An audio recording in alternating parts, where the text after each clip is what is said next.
just going to follow actually today a structure for the retreat that was developed by Lama Zopa Rinpoche. So it's not what we're really doing. We're just going to follow the way Lama Zopa Rinpoche said to do the retreat, and we'll try to do it that way.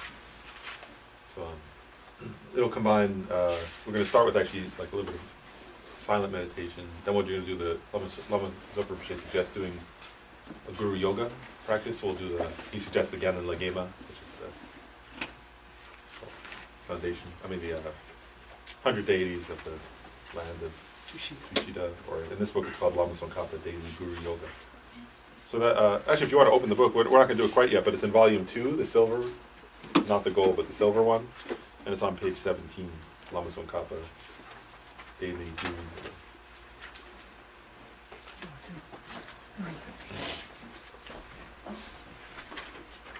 And then after that we'll focus on the Heart Sutra throughout the rest of the day. And we'll also do a little bit of walking meditation, which we don't usually do actually, but we'll do it while meditating on emptiness also. Like, it's not just, like sometimes you walk and you just focus on sensations. In this retreat we won't do that, we'll walk and focus on emptiness.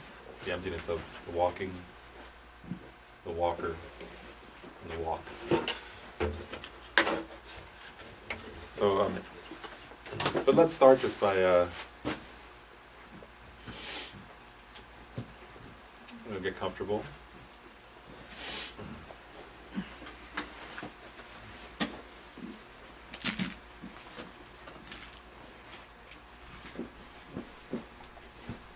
So we'll start with a little bit of, we'll start just by setting our motivation. That should be the first step.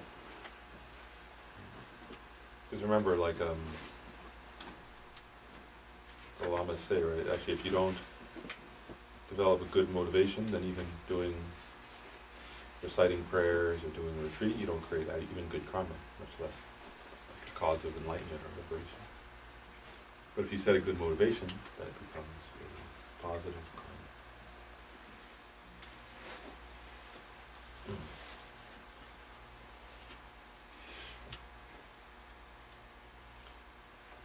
So we can briefly think about the preciousness of this human life that we have.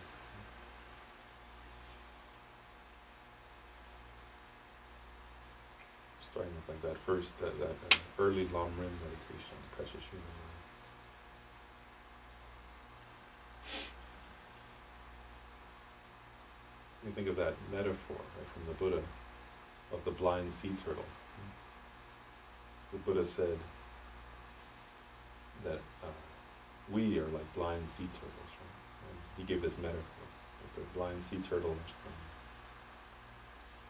is under the water, under the ocean, for like 100 years.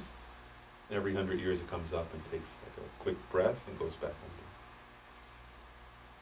And so you imagine like that such a sea turtle is like maybe in the Atlantic Ocean. And then somebody tosses a golden noose, a golden lasso or something, a golden ring into the, say the Indian Ocean. Just giving an example. And then the Buddha says, so how long would it take until the blind sea turtle put its head up through the ring?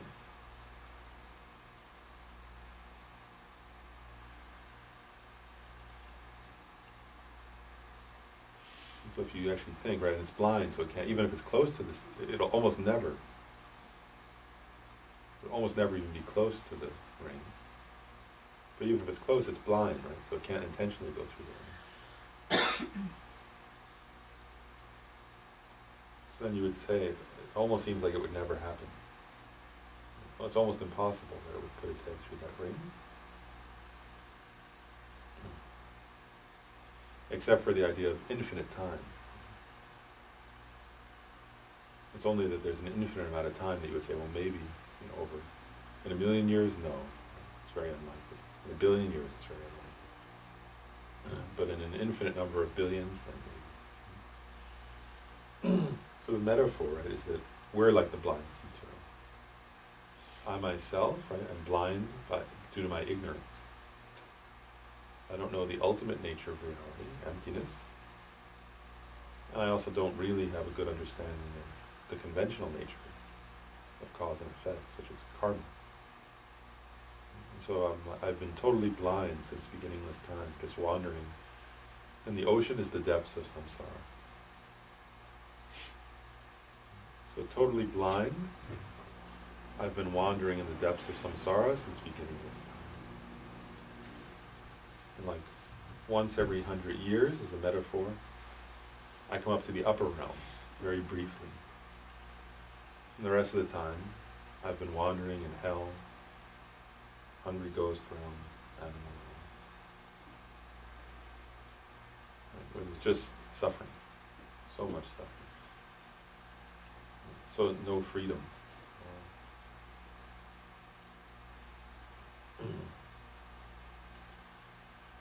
And in an infinite amount of time, right, I never actually come up through that ring until right now.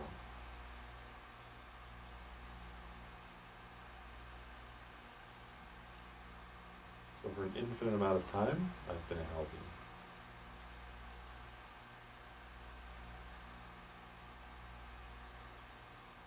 For an infinite amount of time, I've been a hungry ghost.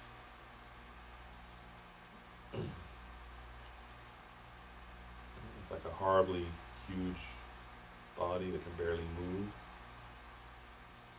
starving, thirsty, just for thousands of years, just suffering, meaningless suffering. Right? That's what my existence has been for eons of time. And then like an insect, fish, the animal realms. This is the Buddhist teaching. So for countless eons, I've suffered in lower realms. Never coming up through that ring of the perfect human rebirth until right now. And so in this moment, I have a perfect human rebirth.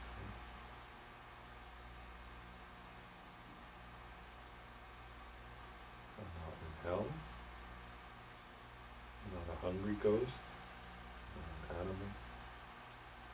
I'm not trapped in a meaningless divine realm where I just have pleasure and then fall back to lower realm. All the others, right? I'm not a barbarian. I'm not in a dark age where there's no dharma. I have my brain, I have like a broken brain that can't process information. I don't have extreme wrong views that stop me from pursuing enlightenment. It's like a miracle, actually, right? I'm a human being.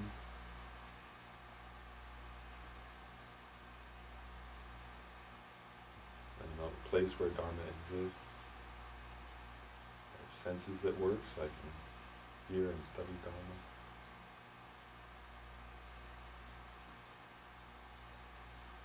I haven't committed any of the 5 immediate misdeeds that lead to immediate rebirth in the lower realm. I have faith. Not only that, right, but then a Buddha has come to this planet. He's taught. His teachings still exist. People can still gain realizations, and there are people willing to help me out by organizing teachings, publishing books, organizing retreats, providing opportunities for practice. So there's no excuse. I have, like, after countless eons, swimming in hell and horrible suffering, right now I have the ability to become enlightened, which is more rare and more precious than anything else.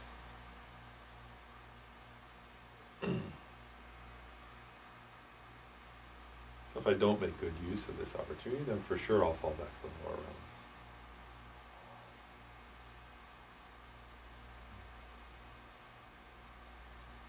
So first of all, for my own sake, right, so as not to just suffer in lower realms endlessly, I have to practice.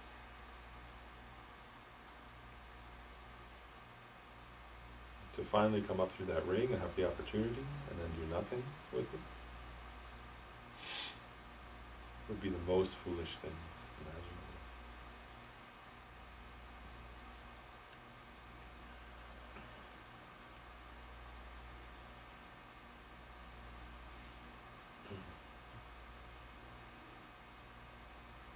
So just out of kind of a wise understanding, I have to turn my attention away from the superficial things of this life and focus on Dharma practice.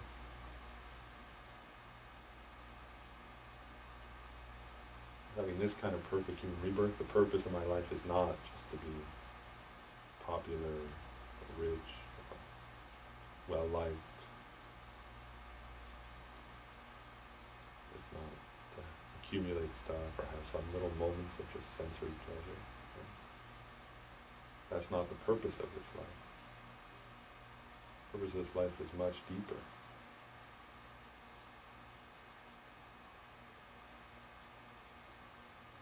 This life I can accumulate positive, in one moment, right? Like today, I can accumulate so much positive karma to have good future rebirths.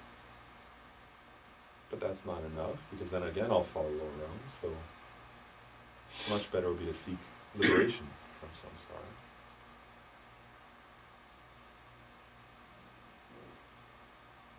But then you think, right? So if I, myself, just achieve my own liberation, right?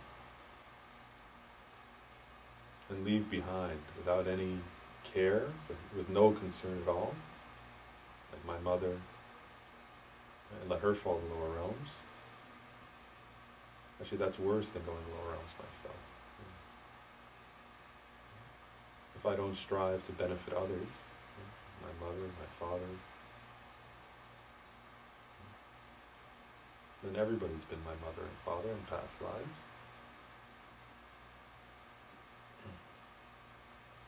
Others have been so kind to me since beginning this time that it's completely unbearable, actually, the idea of just achieving my own liberation. I mean, in one way that seems better than hell, right? In another way it seems worse, actually, to just ignore the welfare of all those others. Like to totally leave them and abandon them to the suffering of lower realms, suffering of samsara. Be completely and totally unbearable.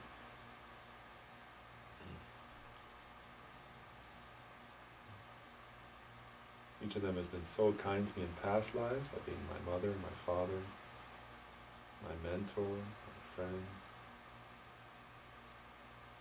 And in this life they're so kind to me.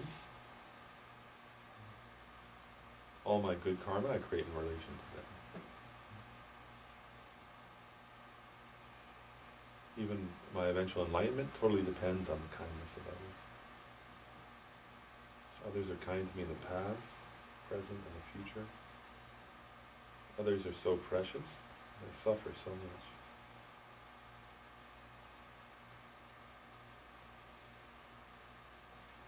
Suffer unbearably in this life, in past lives, and future lives. They're subject to this kind of endless misery.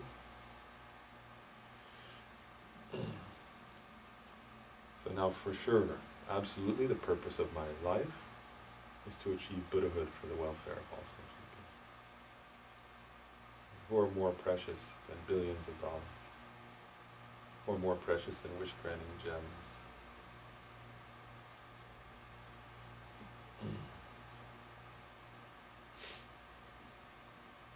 So I happily take on the responsibility to lead all beings to enlightenment. But of course, I can't do that right now very effectively, so I must achieve enlightenment myself, full enlightenment of Buddhahood, in order to affect the welfare of my mothers, my fathers, all beings. Because even the most evil-seeming beings now are just like, my kind mother who's now praised, right, with some kind of affliction. Right? My mother of a past life who's now praised with an affliction, some kind.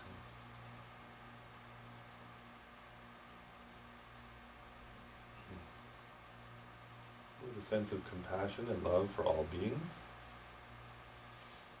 And my motivation for my whole life, and particularly for today, for this retreat,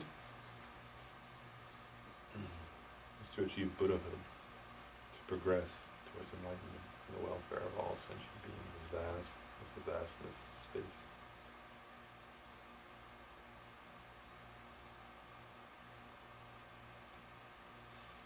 Let our minds infused with that kind of bodhicitta motivation. And let's just do a few minutes of silent meditation.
thing is we can do the together the Lama Tsongkhapa Guru Yoga. We'll pause and meditate at a number of points in it.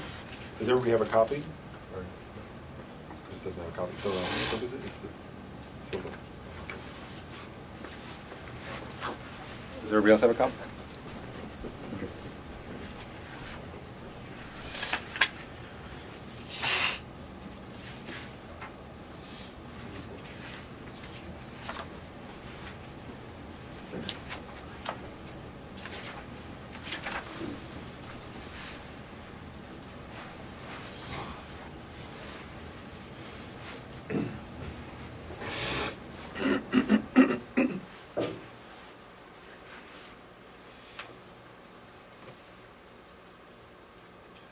So before we start the Guru Yoga, I just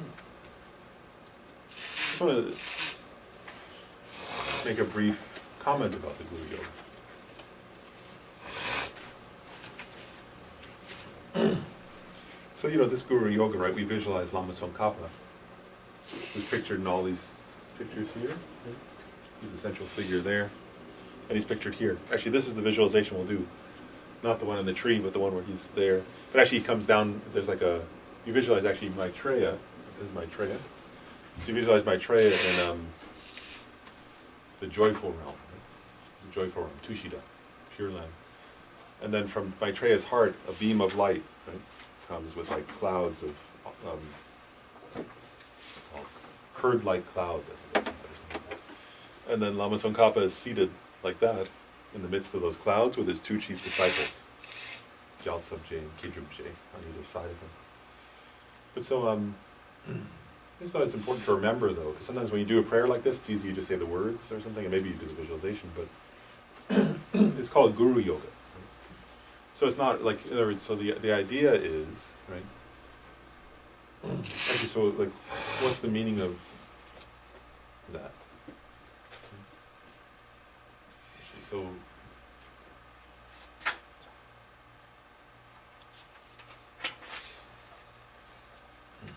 and actually, why do you visualize Lama Tsongkhapa as your guru, right? Whereas we didn't meet Lama Tsongkhapa in person. Maybe some of you did in past life or something. but not in this life for sure, because he lived in the early 1400s. But so the idea, right, Lama Zobrumshe often emphasizes this, is that, so there's an external person, right, who you might take as your guru, like Lama Zobrumshe or Tensor Rinpoche or someone like the Dalai Lama. Right? And so that's so you can, then sometimes you think of that person, like say, oh, this is my guru, the Dalai Lama. But then what Lama Zobrumshe often points out, right, is that actually what's important really is to remember, right, that the real meaning of your lama, or the real meaning of your lama, right, is the mind, right? Particularly the mind of great bliss, realizing emptiness. That's that's the real meaning of the guru. Right? So the guru's, or you can say the real meaning is also somebody who's completely developed, right, their compassion and love, right? Eliminated all the obscurations. And so so the Buddha said in the Vajracutter Sutra, right, which is one of the Perfection of Wisdom sutras, right, similar to the Heart Sutra, in the same genre of literature, or of teachings. And the Buddha said those who by my form did know me, or did see me, knew me not. The Buddha is the Dharmakaya. So that means the guru, and this point is similar, right, what Lama Zobrumshe is saying, right? So the guru, the real meaning of the guru is the Dharmakaya. Is the mind of the guru, is the mind of the Buddha, right, actually, right? And in that sense, right, all one's, so you can say this person's my guru, or that person, you maybe you have different teachers, right? Maybe some are Tibetan and some are not, some are male, some are female, and so on. So, it could be different cultures, right? But the idea is that in essence, right, they're all the Dharmakaya, they're all the mind of a Buddha. And so in that sense then, they're inseparable from Lama Tsongkhapa, who's also the Dharmakaya. And they're inseparable from your own future enlightened mind. Right? When you become a Buddha, then you're, so it says Guru Yoga, right? Yoga is like joining or union, right? So the idea is that we're trying to, what's the word? First of all, like see the guru, right? So we're visualizing Lama Tsongkhapa, but we're thinking the real meaning of Lama Tsongkhapa is the mind of a Buddha. And that's not at all separate from my own teacher. And that's not separate from the ultimate nature of my own mind. I mean, the sense of emptiness. Does that make sense, Ben? So, I mean, so the reason, so in case you say, oh, why are you visualizing? And then, like, then we visualize the guru in the form of Lama Tsongkhapa, mainly because we're trying to create, like, the Buddha manifests in all different ways, right? But we're trying to connect to that particular form of the Buddha, to create some more karmic connection with that form of the Buddha. Because Lama Tsongkhapa explained the meaning of the teachings of emptiness, for example, very clearly, so then there's some benefit, right, in really creating a strong karmic connection to that manifestation. But it's important, right, this idea that the real meaning behind that is the Dharmakaya, is the mind of the Buddha. So anyway, that's what I wanted to say. But, so let's together, we'll read this prayer, and try to keep that in mind as you visualize Lama Tsongkhapa. And then the other thing is, maybe a couple times we'll pause to meditate a little bit on the meaning. But we won't pause every verse, because then it'll become a retreat just on this topic, and we won't get to the rest. So we'll just pause a couple times. So let's start with the refuge in bodhicitta. We'll read it 3 times, and we'll just do it in English. I go for refuge until I'm enlightened to the Buddha, the Dharma, and the Supreme Assembly, by my practice of giving and other perfections. May I become a Buddha to benefit all sentient beings. I go for refuge until I'm enlightened to the Buddha, the Dharma, and the Supreme Assembly, by my practice of giving and other perfections. May I become a Buddha to benefit all sentient beings. I go for refuge until I'm enlightened to the Buddha, the Dharma, and the Supreme Assembly, by my practice of giving and other perfections. May I become a Buddha to benefit all sentient beings. How wonderful it would be if all sentient beings were to abide in equanimity, free from hatred and attachment, not holding some close and others distant. May they abide in equanimity. I myself will cause them to abide in equanimity. Please, Guru Devi, bless me to be able to do this. How wonderful it would be if all sentient beings had happiness and the causes of happiness. May they have happiness in its causes. I myself will cause them to have happiness in its causes. Please, Guru Devi, grant me blessing to do this. How wonderful it would be if all sentient beings were free from suffering and its causes. May they be free from suffering and its causes. I myself will cause them to be free from suffering and its causes. Please, Guru Devi, grant me to be able to do this. How wonderful it would be if all sentient beings were never separated from the happiness of higher rebirth and liberation. May they never be separated from these. I myself will cause them never to be separated from these. Please, Guru Devi, grant me to be able to do this. For the sake of all other sentient beings, I shall more quickly actualize the Guru Devi's primordial state of Buddhahood in this very lifetime. I shall liberate all other sentient beings from suffering and lead them to the great bliss of Buddhahood. For this purpose, I am going to practice the profound path of Guru Devi Yoga. For the sake of all other sentient beings, I shall more quickly actualize the Guru Devi's primordial state of Buddhahood in this very lifetime. Liberate all other sentient beings from suffering and lead them to the great bliss of Buddhahood. For this purpose, I am going to practice the profound path of Guru Devi Yoga. For the sake of all other sentient beings, I shall more quickly actualize the Guru Devi's primordial state of Buddhahood in this very lifetime. I shall liberate all other sentient beings from suffering and lead them to the great bliss of Buddhahood. For this purpose, I am going to practice the profound path of Guru Devi Yoga. Everywhere may the ground be pure, free of roughness and pebbles and so forth. May it be in the nature of lapis lazuli, and smooth as the palm of one's hand.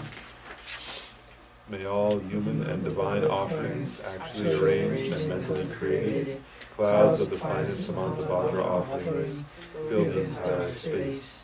Om Namo Bhagavate Vaisya Samabhamapada Tathagata Arhate Samyak Sambuddhaya Tayata Om Vajra Vajra Maha Vajra Mahatija Vajra Maha Vijra Vajra Maha Bodhicitta Vajra Maha Bodhi Mendo Pasankramana Vajra Savakama Aparana Vishodhana Vajra Soha Om Namo Bhagavate Vajra Sarvapramadana Tathagata Arhate Samyak Sambuddhaya Tayata Om Vajre Vajre Maha Vajre Mahatija Vajre Maha Vijra Vajre Maha Bodhicitta Vajre Maha Bodhi Mendo Pasankramana Vajre Savakama Aparana Vishodhana Vajre Soha Om Namo Bhagavate Vajra Sarvapramadana Tathagata Arhate Samyak Sambuddhaya Tayata Om Vajra Maha Vajre Mahatija Vajre Maha Vijra Vajre Bodhicitta Vajre Maha Bodhi Mendo Pasankramana Vajre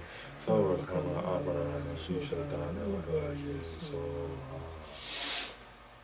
By the power of the truth of the three rare sublime ones, the blessings of all the Buddhas and Bodhisattvas, completed two collections, the sphere of phenomena being pure and inconceivable, may all these piles of clouds of offerings arising to transformation by the Bodhisattvas, Arya Samantabhadra, Shushin and so forth, unimaginable and inexhaustible, even the sky arise and the eyes of the Buddhas and Bodhisattvas with 10 directions to receive.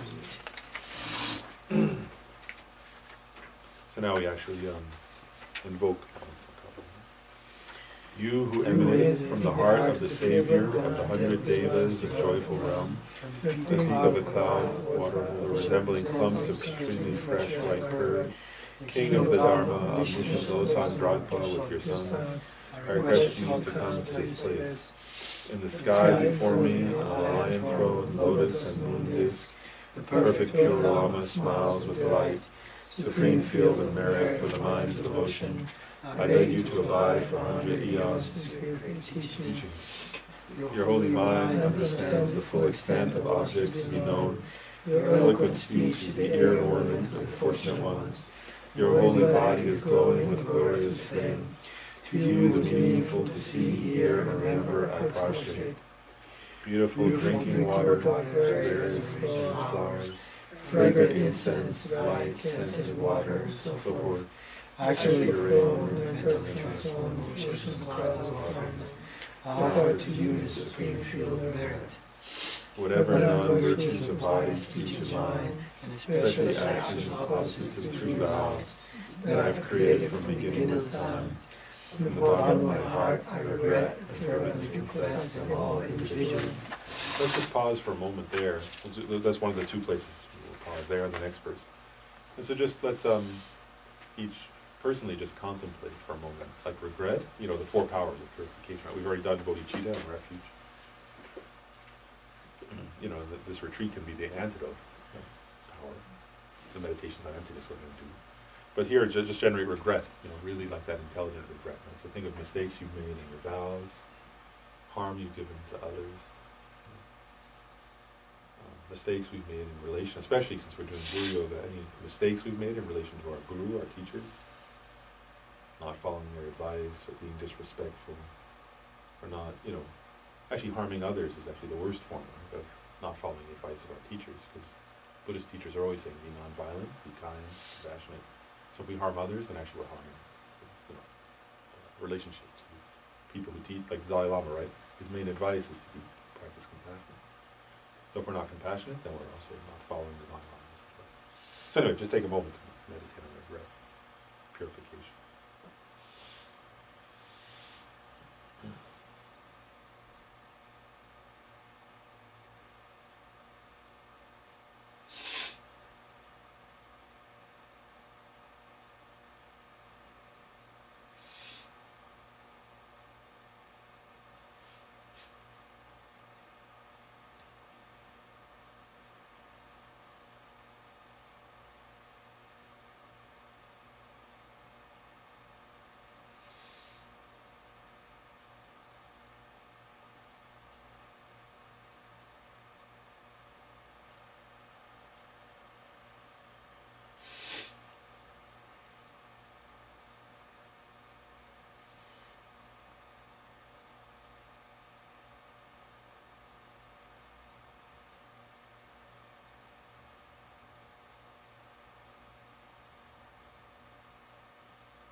let's read the next verse and we'll meditate on that. In this time of the 5 generations, you show for many listenings and realizations, and made meaningful the perfect human rebirth, by renouncing the 8 worldly concerns, and the Savior's extensive deeds. I rejoice sincerely from the depths of my heart. So there again, we'll pause and really meditate by thinking how wonderful. And so you can think of the deeds of Lama Tsongkhapa himself, but also we can think of, also we can think of the deeds of like His Holiness the Dalai Lama, which are totally actually inconceivable, and other great teachers, and rejoicing in their amazing positive actions of love and compassion.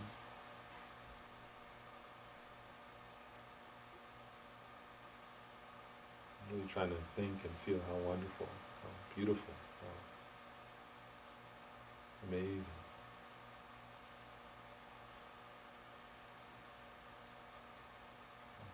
Also the mind-boggling actions of Lama Zopa Rinpoche, for example.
We can also rejoice in the positive actions of other, like the Buddha, the great masters of the past, such as Nagarjuna, Asanga, Chandrakirti, Shantideva. And also in the virtuous actions of ordinary people. Everyone who does kind actions, who meditates on love and compassion, bodhicitta. All those who are studying emptiness sincerely. So.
We'll continue on.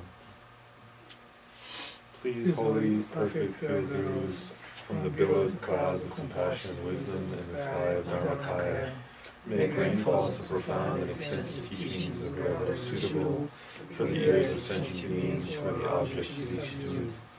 I dedicate whatever virtues I have ever collected for the benefit of the teachings of all sentient beings, and in particular for the essential teachings of Venerable Losang. This ground, anointed with perfume, strewn with flowers, adorned with Mount Meru, the 4 continents, the sun and the moon, I imagine this as a Buddha field and offer it. May all living beings enjoy this pure land. Due to the merits of having offered this mangala to the Guru, Lama, Tsongkhapa, Father and two sons, may I and my family members and all sentient beings without delay for even 1 second be able to meet the pure wisdom teachings of the victorious one, Lama Tsongkhapa, who is endowed with pure morality and brave attitude, who does extensive deeds for all sentient beings, who accomplished the yoga of the 2 stages, the essence of which is the transcendental wisdom of non-dual bliss and voidness. Yadam Guru Radhanandalakam.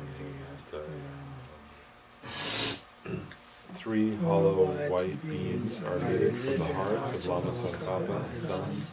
The beams mix into one as they enter into the earth. Milk-colored white nectar flows into through the white beams, washes away the stains and sicknesses, all stains, negative karma. Your own body becomes calm and clear like crystal. Vajradhara, Lord of sages, source of all realizations, Avalokiteshvara, great treasure of objectless compassion, Manjushri, master of stainless wisdom, Vajrapani, destroyer of the entire host of Maras, Losamdragpa, crown jewel of the sages of the land of snows, to you, Guru Deity, embodied the 3 refuges, I make requests respectfully with my 3 doors. Please grant your blessings to liberate myself and others. Please bestow the supreme and common realizations. Vajradhara, Lord of sages, source of all realizations, Avalokiteshvara, great treasure of objectless compassion, Manjushri, master of stainless wisdom, Vajrapani, destroyer of the entire host of Maras, Losamdragpa, crown jewel of the sages of the land of snows, to you, Guru Deity, embodying the 3 refuges, I make requests respectfully with my 3 doors. Please grant your blessings to liberate myself and others. Please bestow the supreme and common realizations. Vajradhara, Lord of sages, source of all realizations, Avalokiteshvara, great treasure of objectless compassion, Manjushri, master of stainless wisdom, Vajrapani, destroyer of the entire host of Maras, Losamdragpa, crown jewel of the sages of the land of snow, to you, Guru Deity, embodying the 3 refuges, I make requests respectfully with my 3 doors. Please grant your blessings to liberate myself and others. Please bestow the supreme and common realizations. Avalokiteshvara, great treasure of non-objectifying compassion, Manjushri, master of stainless wisdom, Vajrapani, destroyer of the entire host of Maras, Tsongkhapa, crown jewel of the sages of the land of snows, to Losamdragpa, at your feet I make requests. So now you can do it in English or in Tibetan, whatever you prefer. We'll do the that Miksema for a little while. Prayer to those for the last set of verses, the 5-line prayer. And you can continue to visualize that nectar pouring through you, purifying you and increasing your wisdom and other good qualities.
So skip ahead to page 30.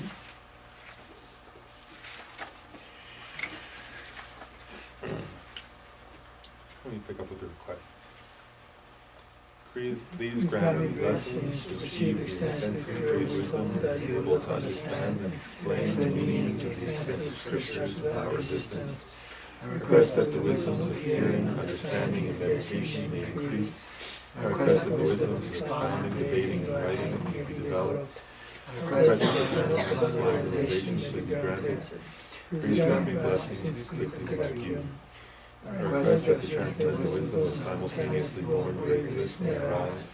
I request that the stains of truly believing and illusory thought may be purified. I request that the net of doubts that are only in the mind may be cut off. Please grant me blessings quickly like you. The foundation of all good qualities is the kind and pure Guru. Great devotion to him is the root of path.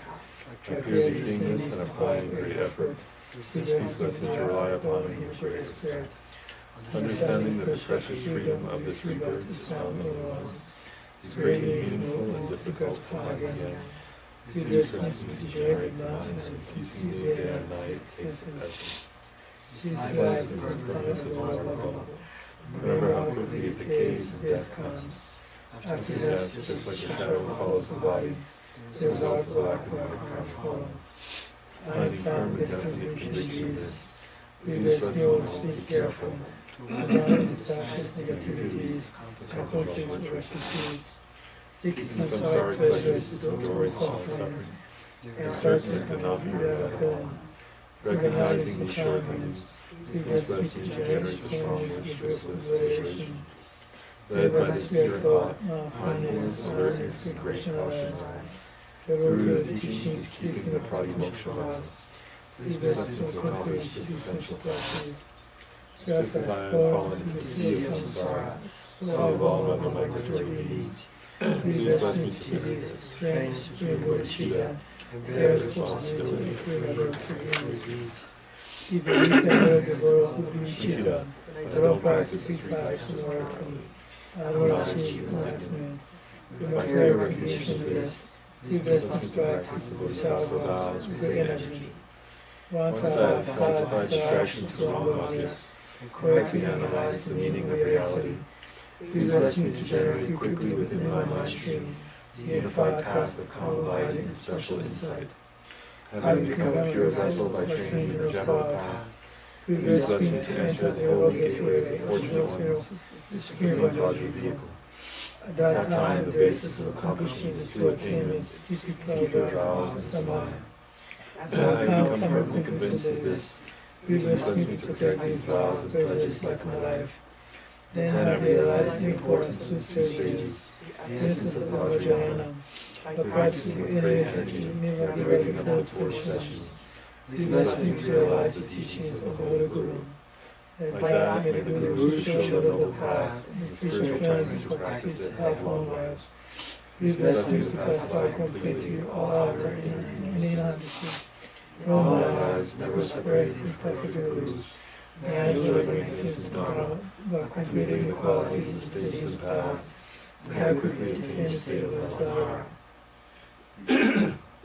Magnificent and precious Guru, please abide the lotus, sun, moon, seat on the heart. Guide me with great kindness. Grant me realization of your language, speech, and mind. Magnificent and precious Guru, please abide the lotus, sun, moon, seat on the heart. Guide me with your great kindness. Grant me the generous and sublime realizations. Magnificent and precious Guru, please abide the lotus, sun, moon, seat on the heart. Guide me with your great kindness. Please remain stable without separation from my body, speech, and mind until I attain enlightenment. Guru Lama Tsongkhapa enters your heart and becomes completely one with your body, speech, and mind. So let's just pause there again and just meditate for a moment on the sense of your Guru, your personal Guru, the Dharmakaya, Lama Tsongkhapa, and your own body, speech, and mind being completely blended.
dedication. Start on page 34. May I continue my life in pure moral conduct, listening to many teachings. May I train the mind of Bodhisattva, pure conduct and pure view, without corrupting the teaching of the pure wisdom of the second Buddha, Lama Tsongkhapa. In all my lives, to the victorious one, Lama Tsongkhapa, I take the persons of my Guru. May never turn aside for even instant from the excellent path raised by the victorious ones. In whatever way we hear glorious Guru, whatever regular lifestyle of pure life, whatever noble and holy name we take, may I know that I obtain only these. May the glorious Guru's life be long and stable. May all beings equally extend his grace have happiness. May I and others without exception accumulate merit and purify negativities. May we be graced to bless we obtain below. May I not arise there even for a second in the actions of the glorious Guru. May I regard whatever actions as done as pure. With this devotion may I receive the blessings of the Guru in my heart. Do the merits of 3 times given by myself and others, by the Buddhas and Bodhisattvas. May I flatter members of all the students who practice global organization. Also to be able to be able to perfect profound love of my own, which is world and future lives. From all sight may we always see them as enlightened. May we always perform all actions most pleasing to their own minds. And may we always fulfill their holy wishes immediately.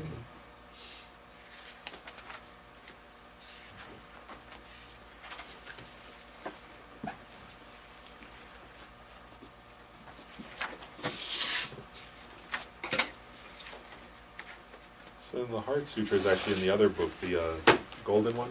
It's volume 1, and it starts on page 79 in English.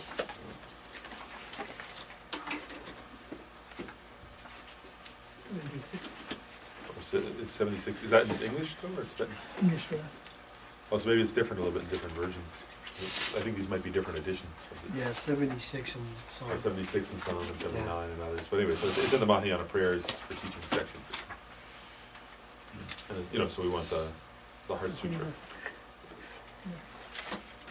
It's called the Heart of the Perfection of Wisdom Sutra. And actually, so the way I have a question for you guys, in terms of your preference or something, because the way Lama Zopa Rinpoche suggests doing this, what we're going to do is we'll read, throughout the day we'll read through the Heart Sutra numerous times. But what we're going to do is pause at certain points, different points at each time, and then meditate on that point. So we'll pick a particular point that the Buddha taught. Right. So the first one that we'll meditate on, I think, will be form is empty, emptiness is form. Emptiness is not other than form, form also is not other than emptiness. We'll meditate on that line, and then the first time through we'll pause, we'll meditate there, and then we'll read the rest of the sutra through, right? Then the next time we might pause somewhere else, so on. The question I have for you guys just is, when we pause to meditate on that, would you rather just have silent, or you guys, everybody meditates on your own, or do you want me to do a little bit of a guided meditation? Okay, whatever you guys prefer, that's fine. So I'll just guide through something or other, I don't know. You know how we can get.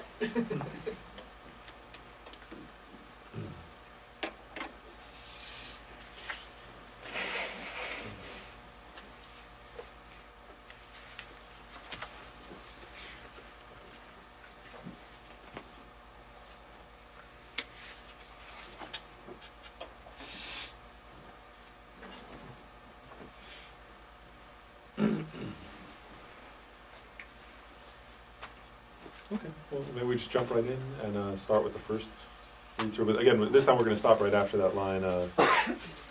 Emptiness is, form is empty, emptiness is one, emptiness is another, form also is none other than emptiness. We'll stop right there and meditate. But we'll start right at the beginning. So we'll start with, does everybody have where it starts with I prostrate to the Arya Triple Gem? Yeah. Everybody's version starts? Okay. Yeah. So, I prostrate to the Arya Triple Gem. Thus did I hear at one time, the Bhagavan was dwelling on Mass Vulture's Mountain in Rajgir, together with a great community of monks and a great community of bodhisattvas. At that time, the Bhagavan was absorbed in the concentration of the categories of phenomena called profound perceptions. Also at that time, the Bodhisattva, Mahasattva, Arya Avalokiteshvara looked upon the very practice of profound perfection of wisdom, and beheld those five aggregates also as empty of inherent nature. Then, through the power of Buddha, the Venerable Shariputra said this to the Bodhisattva, Mahasattva, Arya Avalokiteshvara: how should any son of the lineage train who wishes to practice the activity of the profound perfection of wisdom? He said that, and the Bodhisattva, Mahasattva, Arya Avalokiteshvara said this to the Venerable Shariputra. Shariputra, any son of the lineage or daughter of the lineage who wishes to practice the activity of the profound perfection of wisdom should look upon it like this, correctly and repeatedly beholding those five aggregates also as empty of inherent nature. Form is empty, emptiness is form. Emptiness is not other than form. Form also is not other than emptiness.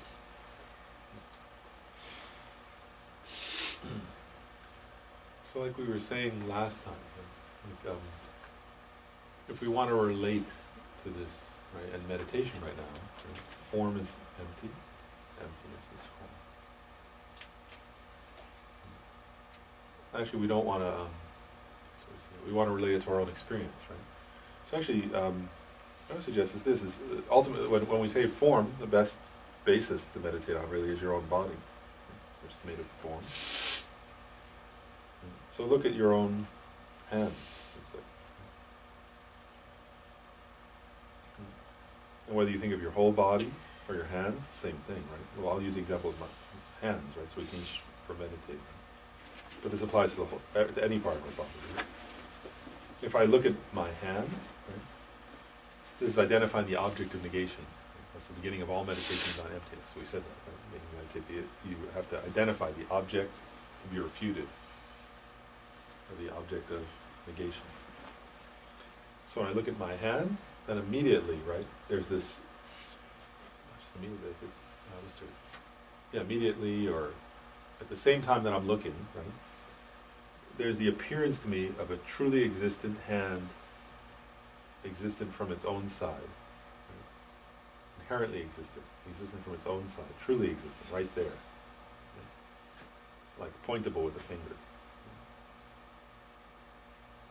The independent, real hand appears to me.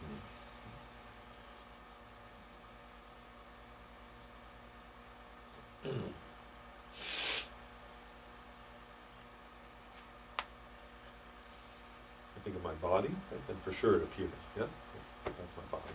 It's inherently existent thing, exists from its own side.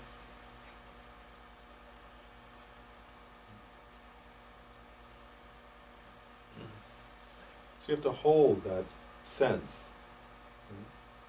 If you lose that, then you lose the meditation on emptiness. You have to hold on to or keep in your mind that sense of a truly existent hand that exists from its own side.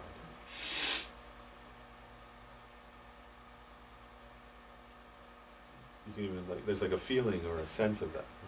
It appears that way, and then also we believe that appearance. So yeah, that's my hand. No question at all. It's right there. It's truly right there. It's not like an illusion. It's not like a dream hand. It's a truly existent hand right there. Existent from its own side. There's no sense that it depends on parts or depends on a label. That's not the appearance. The appearance is of a truly existent hand that exists from its own side, not dependent on a label. So we're holding on to that appearance, which is ignorance grasping at true existence of form.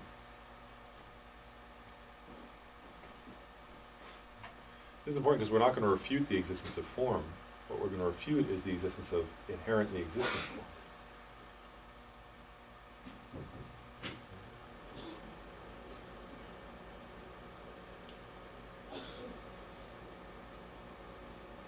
So there's this appearance of an inherently existent hand, a truly existent hand, right? I'm just trying to really get that sense in my own perception that it exists there from its own side.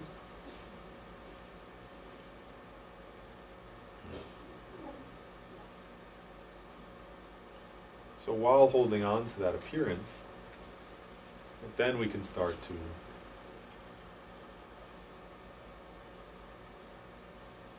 meditate on, emptiness. So if there's an inherently existent hand, first we're accepting a point of reasoning, actually, because like this Holiness Dalai Lama says, meditate on emptiness, you have to use reasoning. So if there's a truly existent hand out there, then 100% for sure it has to either be one with its parts or different from its parts. There's no other possibility. Either a hand is one with the parts of a hand, or it's something other than the parts of a hand.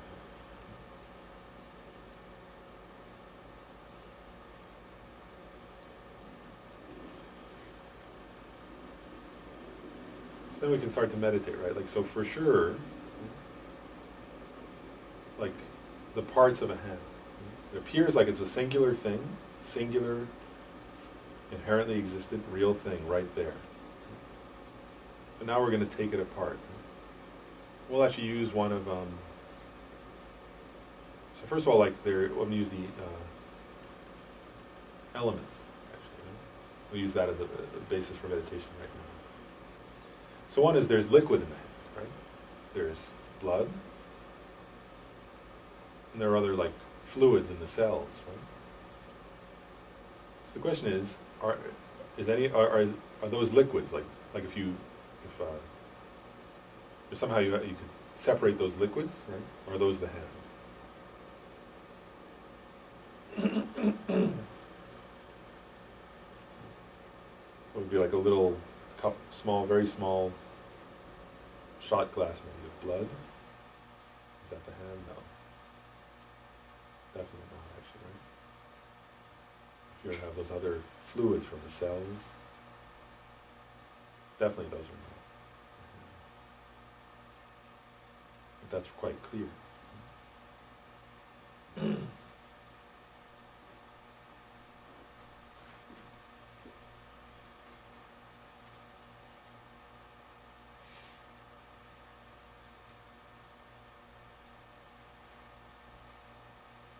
Another element, so-called the fire element, is basically warmth. Right? So there is we're alive, so our hand has a certain amount of warmth. Is that warmth the hand? So is the warmth of your hand your hand? No, definitely not.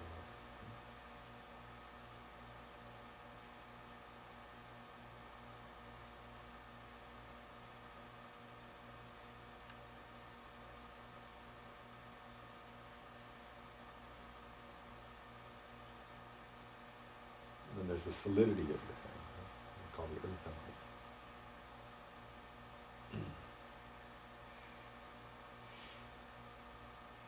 And so actually, like if you could take all of the, if you could separate the liquid from the solids in your hand, and grind them up, right? So you could analyze them very carefully, bit by bit. Would any of those solid bits be your hand? No, definitely not.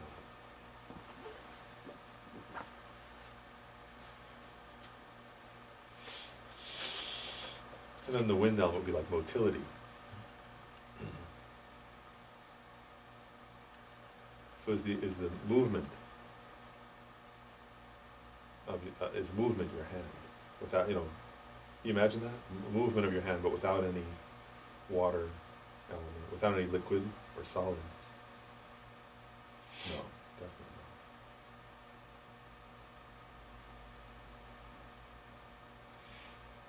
not. And it's the ability for a consciousness, right? There is a sense of touch, right? Touch consciousness. If you use your hand to touch your leg, right, you feel something, so there's an awareness there. But apart from liquid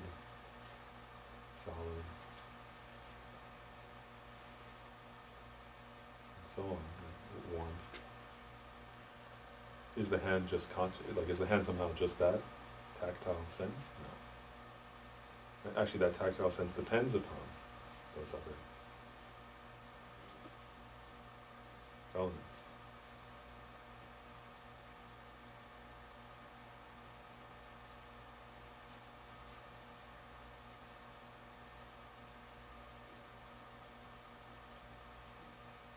So that truly existent, we're still holding on to that truly existent, independent, real hand doesn't exist on any parts of the hand.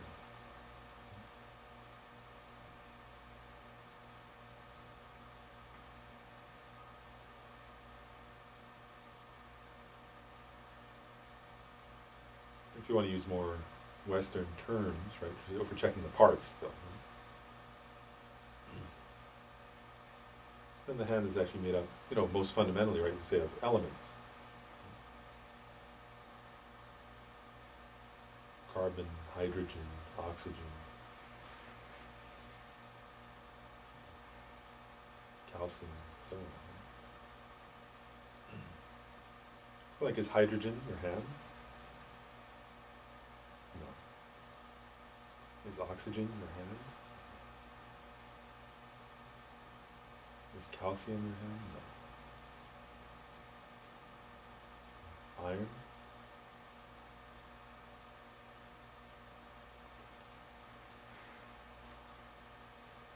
Carbon? So on? Definitely not.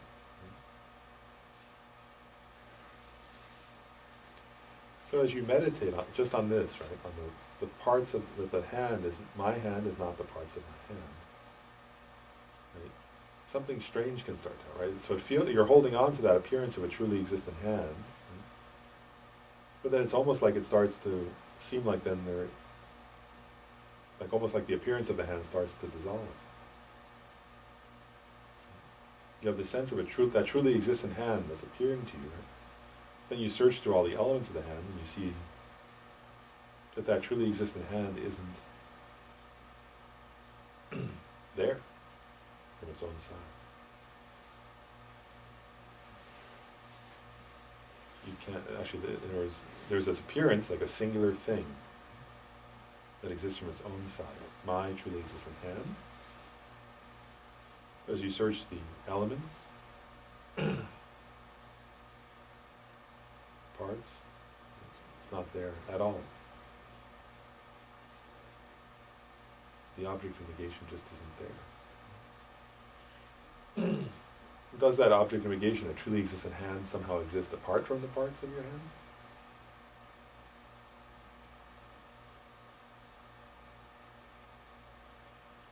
So then you have to posit a hand that has no fingers, no palm, no inside, no outside. But that's not a hand.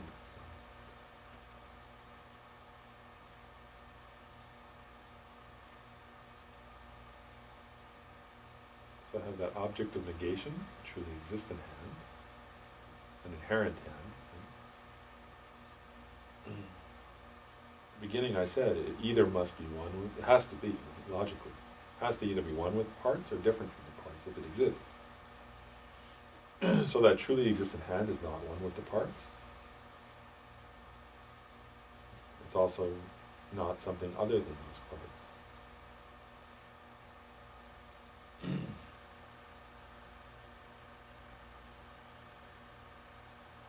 So if you meditate like that, right, then you start to have the sense that truly existent hand, existing from its own side, does not exist at all.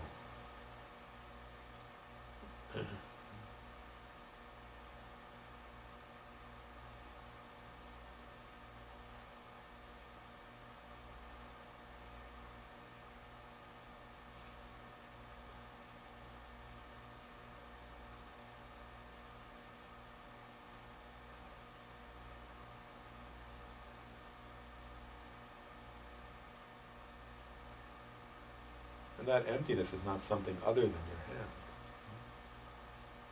hand. We're not saying your hand doesn't exist, right? But the basis, the appearance of your hand, form, is empty.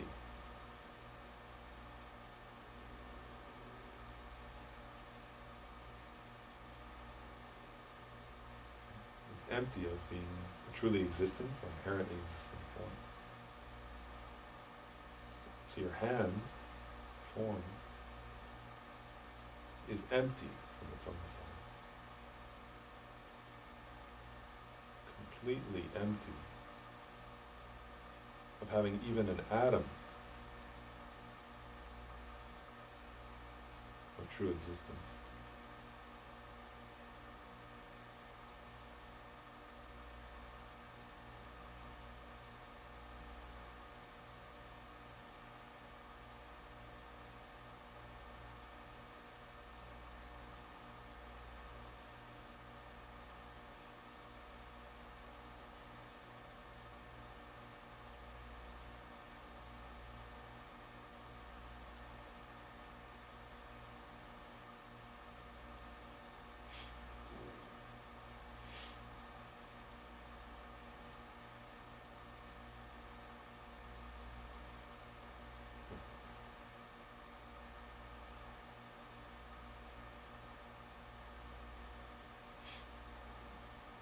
And my hand does appear, I'm not negating that, it appears in an illusion-like manner.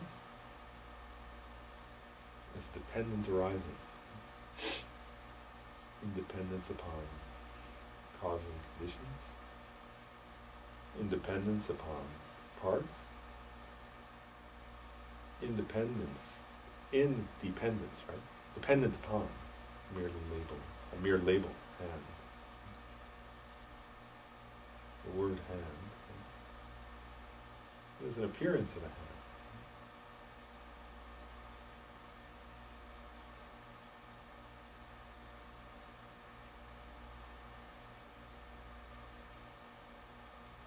On that basis, mere appearance is totally empty of inherently existent man.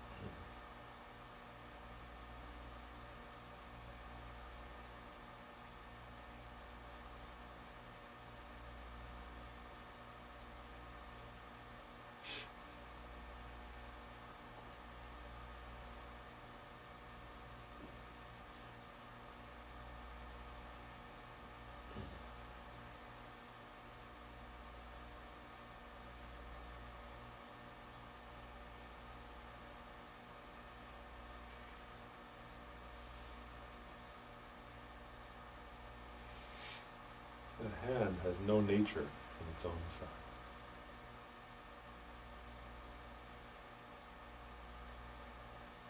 It exists in mere name.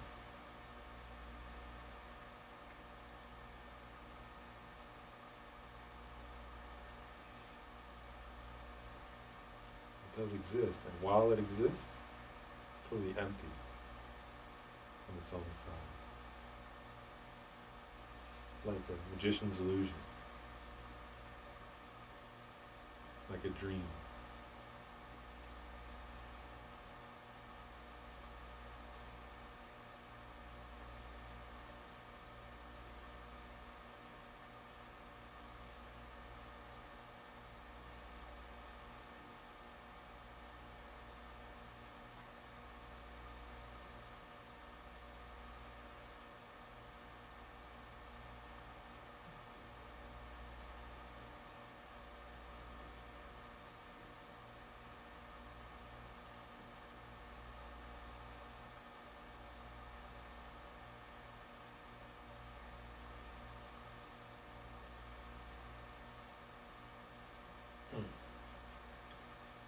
So emptiness is not other than form.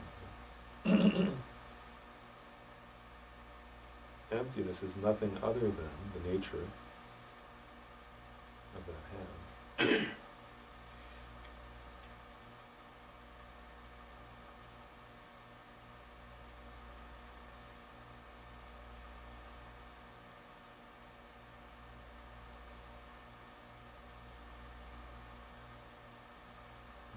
is not other than emptiness. There is no form. There is no hand. It's a different entity from that emptiness. Emptiness is the ultimate nature.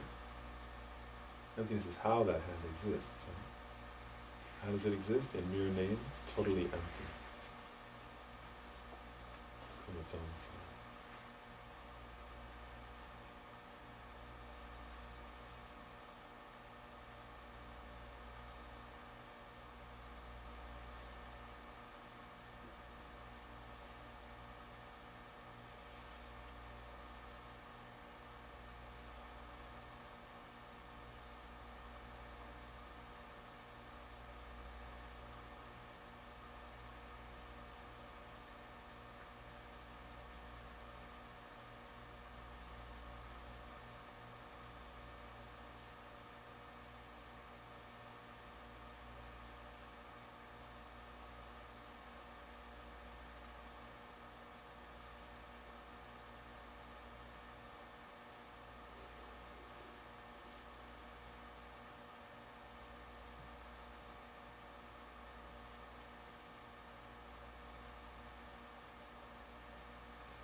As you meditate on emptiness, right, then if you start to lose, if it starts to become vague, right, you start to lose the object, then come back, right? So again you think, okay, my body, form.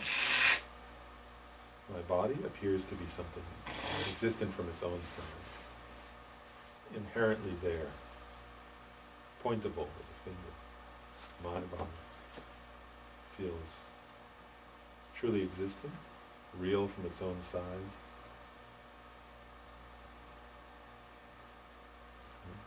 So if it truly exists that way, it has to be either one with its parts or different from its parts.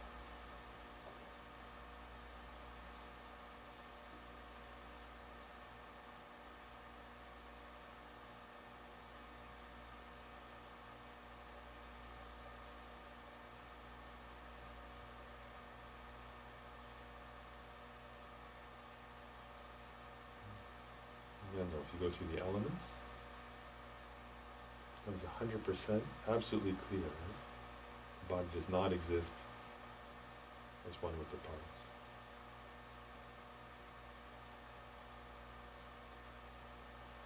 And yet there is no such thing as a body,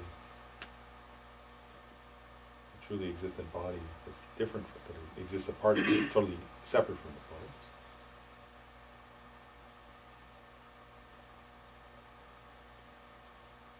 So that appearance of a truly existent, inherent body is a complete hallucination. It doesn't exist at all.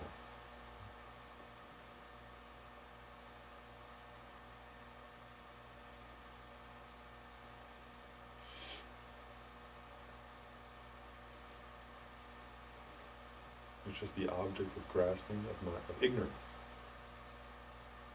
Ignorance grasping at true existence. It's grasping at a totally non-existent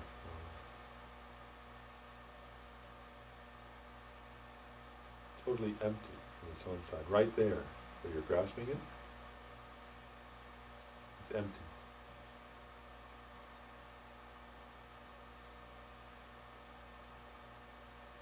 There's no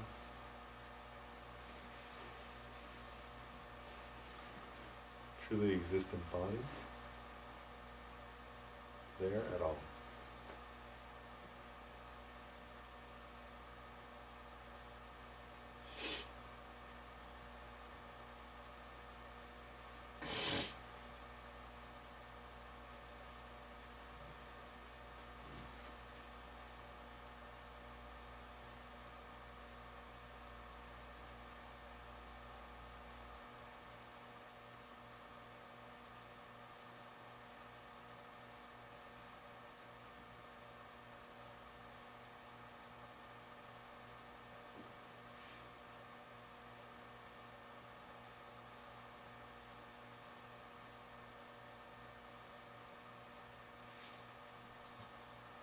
Sometimes emptiness is form.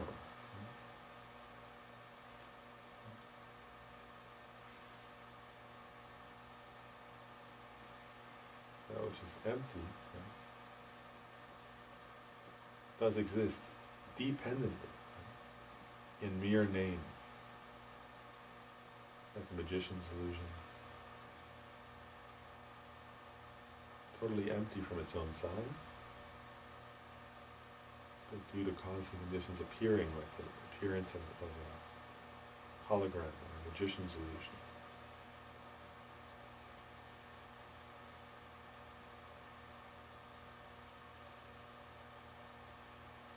Lacking an atom or a moment of inherent existence.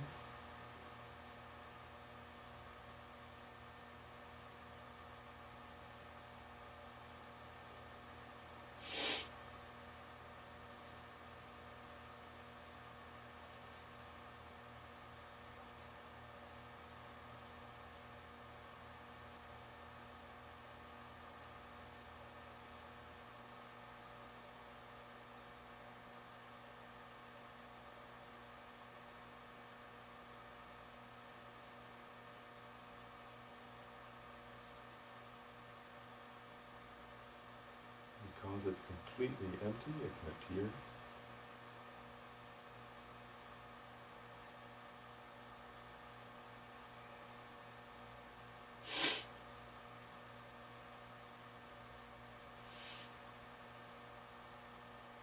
how it appears due to causing conditions, due to dependent origination, proves it's empty.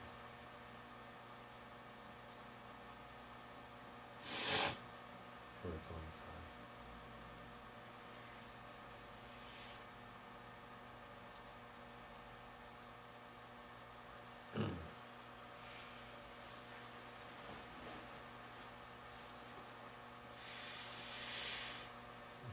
Okay, let's read the rest of it.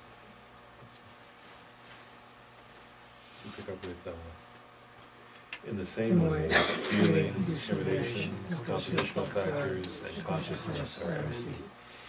Shariputra, likewise, all phenomena are emptiness, without characteristics, unproduced, unceased, stainless, not without stain, not deficient, not fulfilled. Shariputra, therefore in emptiness there is no form, no feeling, no discrimination, no compositional factors, no consciousness, no eye, no ear, no nose, no tongue, no body, no mind, no visual form, no sound, no odor, no taste, no object of touch, no phenomenon. There is no I element, and so on, up to including no mind element, no mental conscious element. There is no ignorance, no extinction of ignorance, and so on, up to and including no aging and death, no extinction of aging and death. Similarly, there is no suffering, origination, cessation, and path. There is no exalted wisdom, no attainment, and also no non-attainment. Shariputra, therefore, because there is no attainment, bodhisattvas rely on and dwell in the perfection of wisdom, the mind without obstruction and without fear. Having completely passed beyond error, they reach the end point of nirvana. all the Buddhas who dwell in the three times, are manifestly and completely awakened, unsurpassable, perfect, and complete enlightenment, and reliance upon the perfection of wisdom. Therefore, the mantra of the perfection of wisdom, the mantra of great knowledge, the unsurpassed mantra, the mantra equal to the unequal, the mantra that thoroughly pacifies all suffering, should be known as the truth, is not false. The mantra of the perfection of wisdom is declared. Tata Om Gate Gate Paragate Parasangate Bodhi Swaha. Shariputra, the Bodhisattva, Mahasattva, trained the profound perfection of wisdom like that. Then the Bhagavan arose in that concentration, commended the Bodhisattva, the Mahasattva, Avalokiteshvara, saying, well said, son of the age. It is like that. It is like that. One should practice the profound perfection of wisdom, just as you have indicated, even that the Bhagavats rejoice. The Bhagavan, having thus spoken, the Venerable Shariputra, with the Mahasattva, Avalokiteshvara, those surrounding in their entirety, along with the world of gods, humans, the Shuras, and the Dharmas, were overjoyed and highly praised that spoken by the Bhagavan. Let's keep going with the rest of the concluding part. Or the dispelling. Do you have the next page there? The extensive dispelling of hindrances, or not? Yeah. Okay. I and all surrounding sentient beings go for refuge to the Buddha, go for refuge to the Dharma, go for refuge to the Sangha. We prostrate to the Great Mother, Prajnaparamita, wisdom gone beyond, surrounded by all the children and by the assemblies of Buddhas and Bodhisattvas of the 10 directions. By depending upon my prostrations to you, may all these words of truth be actualized. In the past, the Deva king Indra dispelled the Maras, evil beings, by reflecting on the profound meaning of the wisdom gone beyond, the profound words daily in recitation. In the same way, I also reflect on the profound meaning of the Great Mother Prajnaparamita and recite the profound words in daily recitation. May all diseases, spirit possessions, bad conditions, all negative directions, that which happens due to past karma and immediate conditions, may all these be dispelled. May it become non-existent. May it be pacified. I prostrate to the gathering of the keys and the 3 chakras, who abide in the holy yoga of using space, by the powers of clairvoyance and magical emanation, look after practitioners like a mother and a child.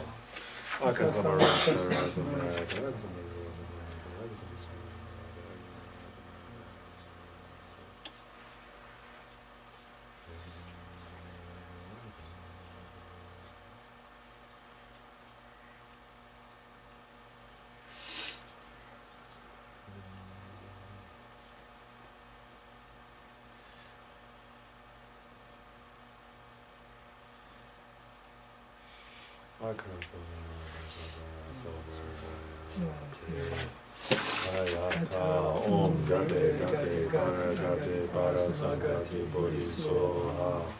By the teachings of the 3 supreme jewels possessing the power of truth, may inner and outer hindrances be transformed, may they be dispelled, may they be pacified, may they be completely pacified. May all negative forces opposed to the Dharma be completely pacified. May the host of 80,000 obstacles be pacified. May we be separated from problems and harmful conditions to Dharma. May all enjoyments be in accord with the Dharma. May there be auspiciousness and perfect happiness here right now. And we'll just read one more. Obeisance to my Guru and Protector Manjushri, who holds at his heart the scriptural text symbolic of his seeing all things as they are, whose understanding shines forth as the sun and clouded by defilements or traces of ignorance, who teaches the 60 ways with the patient love of a father for his only son, all creatures caught in the prison of samsara, confused in the darkness of their ignorance, overwhelmed by their suffering. You whose dragon thunder proclamation of the Dharma arouses us from the stupor of our delusions and frees us from the iron chains of our karma, whose powerful sword of wisdom hews down suffering wherever its sprouts appear, clearing away the darkness of ignorance, whose princely body is adorned with 112 marks of the Buddha, who has completed the 10 stages, achieving the highest perfection of a bodhisattva, who has been pure from the beginning. O Manjushri, all-loving one, with the brilliance of your wisdom, illuminate the darkness enclosing my mind. enlighten my intelligence and wisdom, so I may gain insight into the Buddha's words and the text. So in a minute we'll do a walking meditation. Just any questions about what we've done so far? We won't keep doing the Manjuju ones because we will have. I just want to do it once at least. But are there any questions before we do a walking meditation?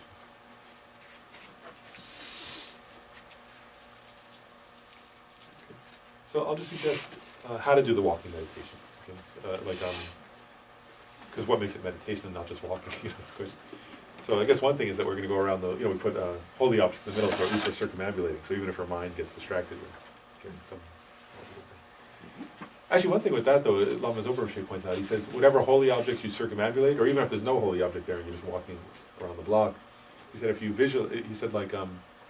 you visualize your guru there, then that's circumambulation. So you can think the guru is the Dharmakaya, the stupa is the Dharmakaya. So same idea as guru yoga. But then, okay, so the idea for today is that we're going to meditate on emptiness as we walk. Right? So there are different ways to do that, but try it as you're actually walking. Right? So one way is this: again, you give rise to that, whatever we do, right? It appears to us as if it's inherently existent or existent from its own side, or truly existent. Right? I'm using different synonyms from the consequentialist perspective. Those are all synonyms. So you notice that appearance to you, right? Of a truly existent walking as you're walking. And then you do a similar analysis. Now there are different ways. One way is, right, so it appears as if, right, if you say I'm walking, right, then there's the appearance as if there's a truly existent you who's doing a truly existent act of walking. And then, we can think how dependent arising, right, is said to be the best reason, for proving emptiness. So actually we can say one thing is that for sure, right, as you walk, you'll notice, if you check, right, that walking is a dependent arising. Right? In different ways. One is, right, actually, is there a walker without the action of walking? Is there an action of walking without a walker? Person walking. A walker means a person walking. And is there a walker without something walked over? You can't walk without walking over something, right? Whereas walking means you're walking on or over something. Right? So in one sense, there's one level where you can see it's dependently arisen, right? So it seems like there's just something truly existent walking. Right? But actually, all three of those, first of all, it's dependent upon all three of those. Does that make sense? Right? There has to be something walked over, a person walking, or a being walking, and then the action of walking. Right? So then you can actually check, right? So like right now, the ground is here, right? So in other words, does walking exist on the carpet? Actually, Hasley brought that carpet here. Did you bring walking with it? Can you buy walking at the carpet store? No. Right? So definitely there's not water. And then somebody else brought the concrete in. Is it concrete underneath? You would know. Or what is it under there? What's under the carpet? Do you know? It is concrete. Concrete? Okay. So does walking exist in the concrete? Definitely not.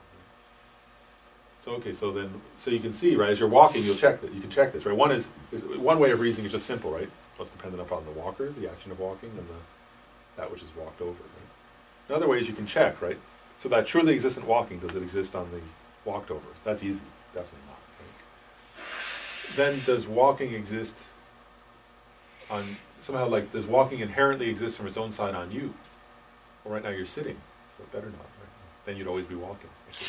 If there were inherently existent walking on you, then you'd have to always be walking, right? You could never lay down. You have to just be a walker. Right?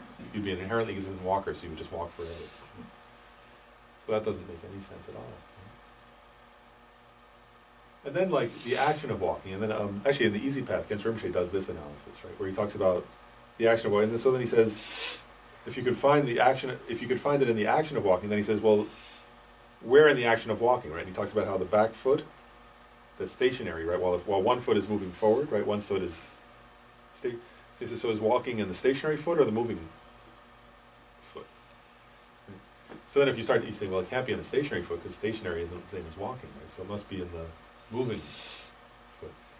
And then he does this analysis from Nagarjuna. It actually comes from Nagarjuna, where he says, so you check. I'm just telling you, so then as you're walking, you'll meditate like this, right? So you check the moving foot. First of all, which foot's moving keeps switching. So which one does it exist in? You could ask that. But then even as one is moving, right? Or is it in the front of that foot or the back of that foot? Because again, it's parts, right? We're now analyzing based on parts here, right? And so if it's in, or is because the back of the foot hasn't arrived where the front of the foot is yet, right? But it will. But by the time the back of the foot has arrived there, the front of the foot has already gone somewhere else, right? So where on the foot is the walking? Actually, you can't find it, right? You can say, is it in the sole of the foot? So there's some kind of just the sole of a foot that's so bouncing around. That wouldn't work either, right? So you can't find, or is that, and if you analyze each cell of that foot, right, or each atom of that foot, none of those atoms are walking, actually, right? Because the foot's made up of cells, of atoms, right? So then it's not there, actually, right, from its own side. So then how does walking exist? Right? Again, it's back to what we were meditating, similar to what we were meditating earlier. It's not, right, it appears to you, this is the key though, right? You're not just saying it doesn't exist, because you're walking, right? You're doing it, so it does, so again, like, actually it's relating back to what we were saying, form is emptiness, right? So in other words, it's not, we're not refuting the existence of walking, you're walking if you're walking, right? But what we're refuting is the inherently existent appearance. Does that make sense? So you have to identify that as you're walking, right? It seems like, wow, there's a real thing. Everything appears to you that way, right? As truly existent or inherently existent. And then as you go through it, right, you realize it's not there from its own side. There is no walking from its own side. It's totally empty. And how does walking exist? In mere name. So, or you could say, one way you could say, how does walking exist? As a dependent arising. That's clearly the case, right? But there are different levels of dependent arising, right? One is that we're going through this in the class. So one level of dependent arising is upon causes and conditions. Right? So that's the grossest of the three, right? So I'm just going through. You can meditate on any of these things as you're walking, right? The gross level of dependent arising is what? Well, for example, somebody had to build the building. Your parents had to give birth to you. You had to eat, right? So there's a gross level in which you're walking because of those causes and conditions. Right? A subtler level than that is parts. Right? So in other words, that's like that analysis of the foot, right? That walking is merely, I'm not getting to that yet. Walking depends upon the parts, right? But you can't find walking on any of those parts. Right? So it's empty of existing on the parts. Right? And then the subtlest level of dependent arising is so in what sense does it exist then? Right? Well, it exists merely labeled. Right? Or is it you have a label, walking? In dependence upon the base, which is the appearance of a foot moving. Does that make sense? So there's just all different ways you can meditate. So the whole time we're walking, the idea is you just meditate, keep meditating on those different ways of meditating on the emptiness of walking as you walk. And try not to fall down. So we'll go clockwise. So let's all just, we can we won't fall down, we won't bump into each other. And the idea is not, we'll walk slowly, right, because it's indoors here, and just meditate like that. And that we'll do, I don't know, we'll do a little while, and then after maybe 10 minutes or so, I'll say, okay, let's sit back. Is there inherently existent getting up? You may want to move this. Yeah, so we'll just make a little, room for a loop here, I guess.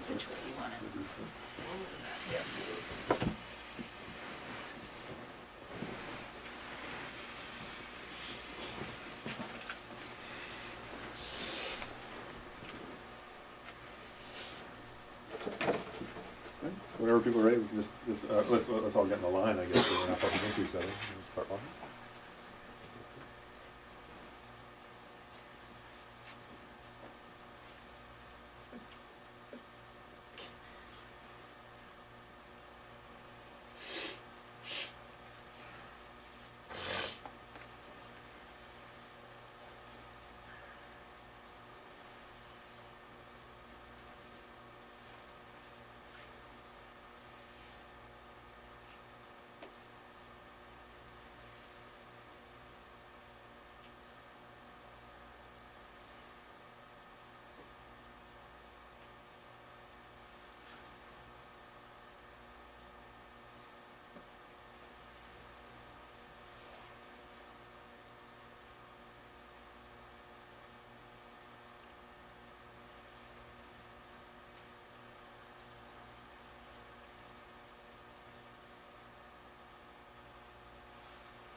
Do warm walking meditation after.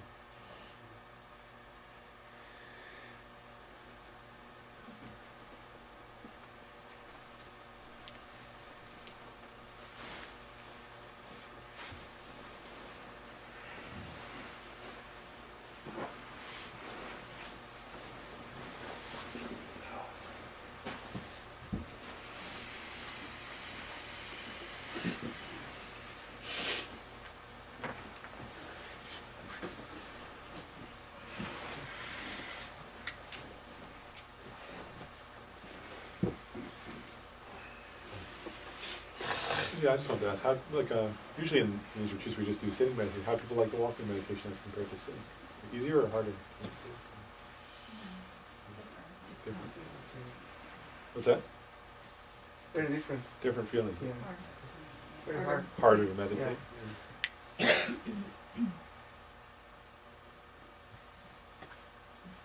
was just curious because we don't usually do that. I don't. That's probably my fault. I don't usually. I mean, when I'm guiding a retreat, I don't usually suggest it. I guess actually it's good in the way that I mean, ultimately, right? Because we want to try to then meditate. Like, for example, if people are going to go eat in a few minutes, like, I mean, ideally, one wants to meditate also, like, on emptiness while eating, for example, right? For sure, it's the same thing, right? Eating has to be dependent on what isn't. Or merely labeled eating. Or driving. So it's anyway. So it's good to integrate, right? That's part of the purpose of the walking meditation. It's like trying to get us to start experimenting with integrating the meditations into other activities. And so if it's hard, actually, right? We could see if it's hard for. I mean, I'm saying I'm different, but then if it's hard to do while we're just walking really slowly with no distraction, then it'd be much harder, right? While you're trying to talk to somebody and whatever. Interact, and there's stuff going on, there's maybe music and TV and lots of people walking around, then it gets even harder to concentrate. But so we have to try though, right? Because in other words,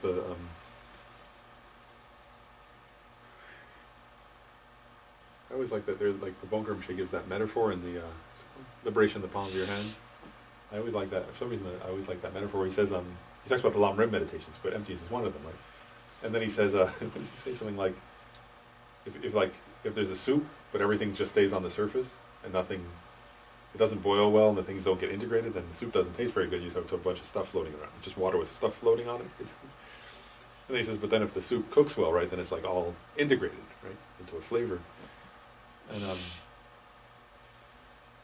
so we have to learn. We have to meditate, sitting, and then also have to integrate it into our actions, and then it starts to give flavor to our lives, right, of some understanding of this. And otherwise, I think it's just like, again, it's any meditation, it's better than none, but otherwise it's like a mushroom popping around on the top of the soup. That's my image for myself. Sometimes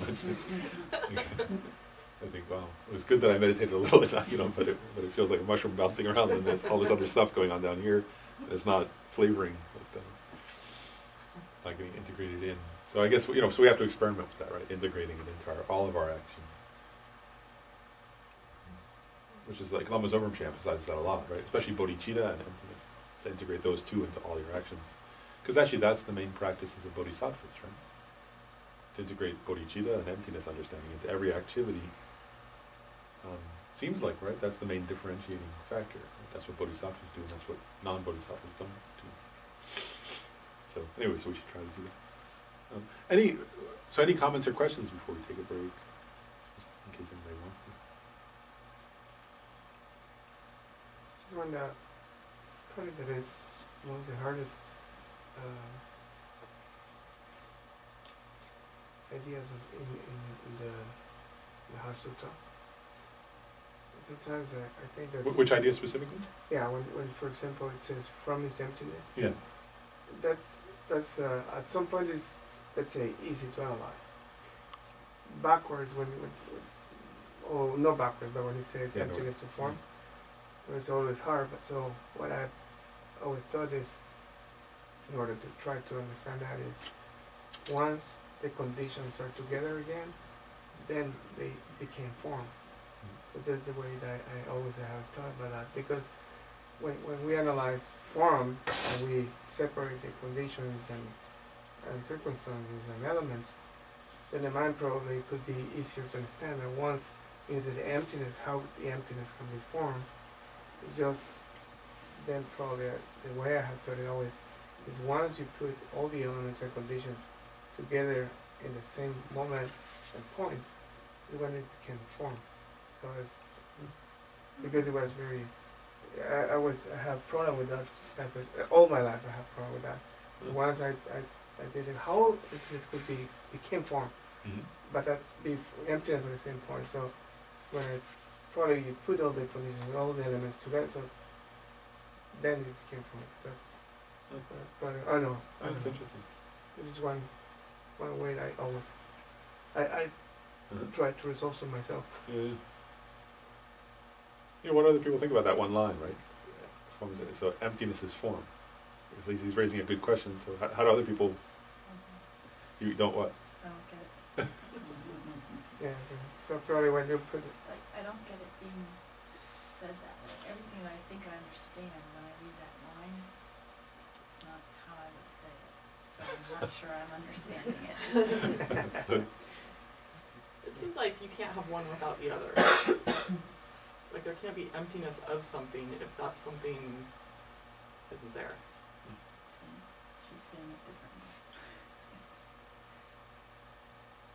differently. I would just take the verb to be is.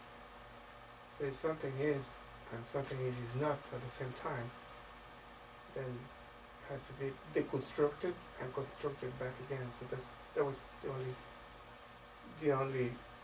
I mean, no, not the only, but probably one of the ways to see it, right? But I don't know if you can comment or you can think about it. I'll just say a couple of thoughts. I'm not, you know, we'll have to see. I'm not sure, but one thing I'll say is this is like, so in one sense, right? That's, I mean, in one sense, of course, it's true, right? That things require their causes and conditions in order to appear, right? That's what you're saying. It's definitely correct. I'll say another thought though, like if you compare this, actually, just have it here.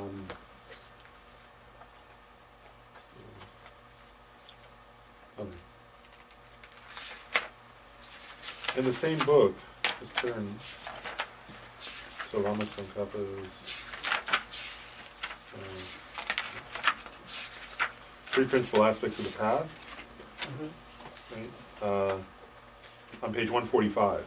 If you look in that same book as the Heart Sutra, so if you look on page 145, which is oh, it's a different. So it's Lama Tsongkhapa's so Three Principal Aspects of the Path in the Lam Rim section.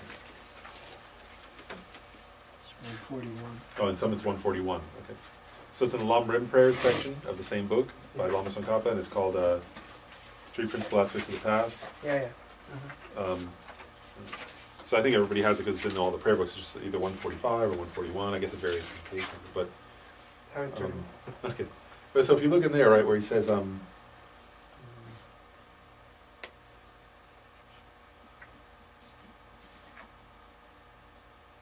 okay, I'm gonna listen, like it says here, as long as actually I'll start with the previous verse just to make so it makes sense. Okay? Whoever seeing cause and effect of all phenomena of cyclic existence and nirvana is infallible, thoroughly destroys the mode of apprehension of these objects as inherently existent, has entered on the path pleasing to the Buddha. As long as these two, the realization of appearances, the infallibility of dependent arising, and the realization of emptiness, the non-assertion of inherent existence, seem to be separate, there is no realization of the thought of Shakyamuni Buddha. When these two realizations exist simultaneously without alternation, and when, from only seeing dependent arising as infallible, definite knowledge destroys the mode of apprehension of the conception of inherent existence, then the analysis of the view of emptiness is complete. So I just want to compare those three verses to the question, to that one line by the Buddha, right? Because really, if you say, when he says here, there is still no realization of the thought of Shakyamuni Buddha, in one sense, right there, Lama Tsongkhapa, you could take that, I mean, he's talking about the thought of the Buddha in general, but particularly he's talking about the thought of the Buddha in the Perfection of Wisdom Sutras, right, which is what we're reading in the Heart Sutra. Right, so when he says there's no realization of the thought of Until you realize that, you've not realized the thought of Shakyamuni Buddha. Really, you could take that as Lama Tsongkhapa's commenting on this verse or this line in the Heart Sutra, right? I mean, and the rest of the Prakasaparamita too. But this is part of the Prakasaparamita that he's explaining, right? So, what's Lama Tsongkhapa saying, really, right? It's actually quite tricky, right? What he's saying here is that as long, in one way, right, at the beginning we alternate, right? So you deconstruct, right? We meditate, you were describing. So you see, okay, it appears to me as if there's this truly existent form, let's say, like my body. And then I meditate and I deconstruct in my meditation the parts, like I analyze. If it must be one with the parts or different. I'm using that example that we meditate, right? The elements or different from the elements, and then you analyze the elements and you look different and you see it's not there and you see emptiness, right? So at that time, we're still in Lama Tsongkhapa's category of somebody who's not yet realized the intent of the Buddha, right? In other words, we're working towards that. We're using reasoning, right? But at that time, then, for us as beginners, what happens, right? So then there's some appearance of like, wow, this thing I felt like was truly existent. Like you were saying, that part's not so difficult, right? That then it seems like it dissolves almost, or like you can get a sense that what you were grasping at as truly existent and inherent from its own side doesn't really exist, because it's actually, you can't really deny that logic, right? In other words, when you analyze the parts or the elements and you see it's not one with them and it's not separate from them, then something of that grasping does seem to like it lets go a little bit, right? But then it's quite difficult. Actually, Lama Tsongkhapa says this more extensively in his longer text. He says then, for beginners, right, he says it's very difficult. Then how do you posit that that's the meaning of, so that's emptiness, right? So he says, how do you posit that that's inseparable from dependent arising, from the appearance side, right? And it can seem quite difficult to get back, in a way, to see how they're inseparably linked, right? What does he say here? Seem to be separate. So, right, he says, as long as they seem separate, one has not realized the intent of the Buddha. When these two realizations exist simultaneously, without alternation, then, from only seeing dependent arising as infallible, definite knowledge destroys the mode of apprehension of the conception of true existence. Right? And so, what does that mean? First of all, I don't know, but we'll talk about it anyway. Like, it's very difficult, right? Because you're getting at the first level of dependent arising, causes and Probably conditions. also the other point is that's sometimes it's hard to understand, because we always have been like we have a kind of chip that says everything has been created. So when we don't have any beginning of something, then the mind doesn't understand. But probably this is the way when the Buddha has said so many times, non-created is exactly that, because it's just conditions putting together. I don't know, it's a point to. No, it's an interesting point. So what I want to do is just look at that from the angle, like if I remember, we talked about the three levels of dependent arising. There's causes and conditions, parts, and then mere label. So I just want to say, like, I think the most profound way of viewing this, either form is emptiness, emptiness is form, or this teaching by Lama Tsongkhapa, which is he's really getting at here, is to look at it from the point of view of labeled, right? Merely labeled. Right? Because if you say form, so let's say we say that, right? So there is how does form exist? As that which is merely labeled by the mind. Right? So then, that really gets closer to this flavor that the Buddha and Lama Tsongkhapa are getting at in a way, in this sense, right? So ordinarily I see form as inherently existent, right? But then the not alternating, right? The getting those. So at first the appearance side and the emptiness side. First there is no appearance. We don't even have an emptiness side, right? Then they seem very distant. But as we try to get them more, what's he say, inseparable. Like, I think one thing that helps is this language, that Lama Tsongkhapa and the Buddha actually use the same language. So let's think about it this way, right? So I deconstruct hand, right? Or as I deconstruct that conception of, I see, not really deconstruct, that's the wrong word, because I'm not deconstructing anything actually. I see hand as truly existent. Right? Then I analyze that, right? And then I find that truly existent, inherently existent hand doesn't exist at all. Right? So there's this, that's like, then it sort of dissolves, that appearance in the meditation. Right? We're still quite far from what Lama Tsongkhapa is saying, right, and what the Buddha is saying. But then, if you say, so then you arise from that, and you say, so then how does the hand exist? Because it does appear to me, right? So you say it exists as merely labeled hand, right? Independence upon the parts. So that which is merely labeled must lack its own nature. That which lacks its own nature is empty. That which is empty is merely labeled. Now they're not.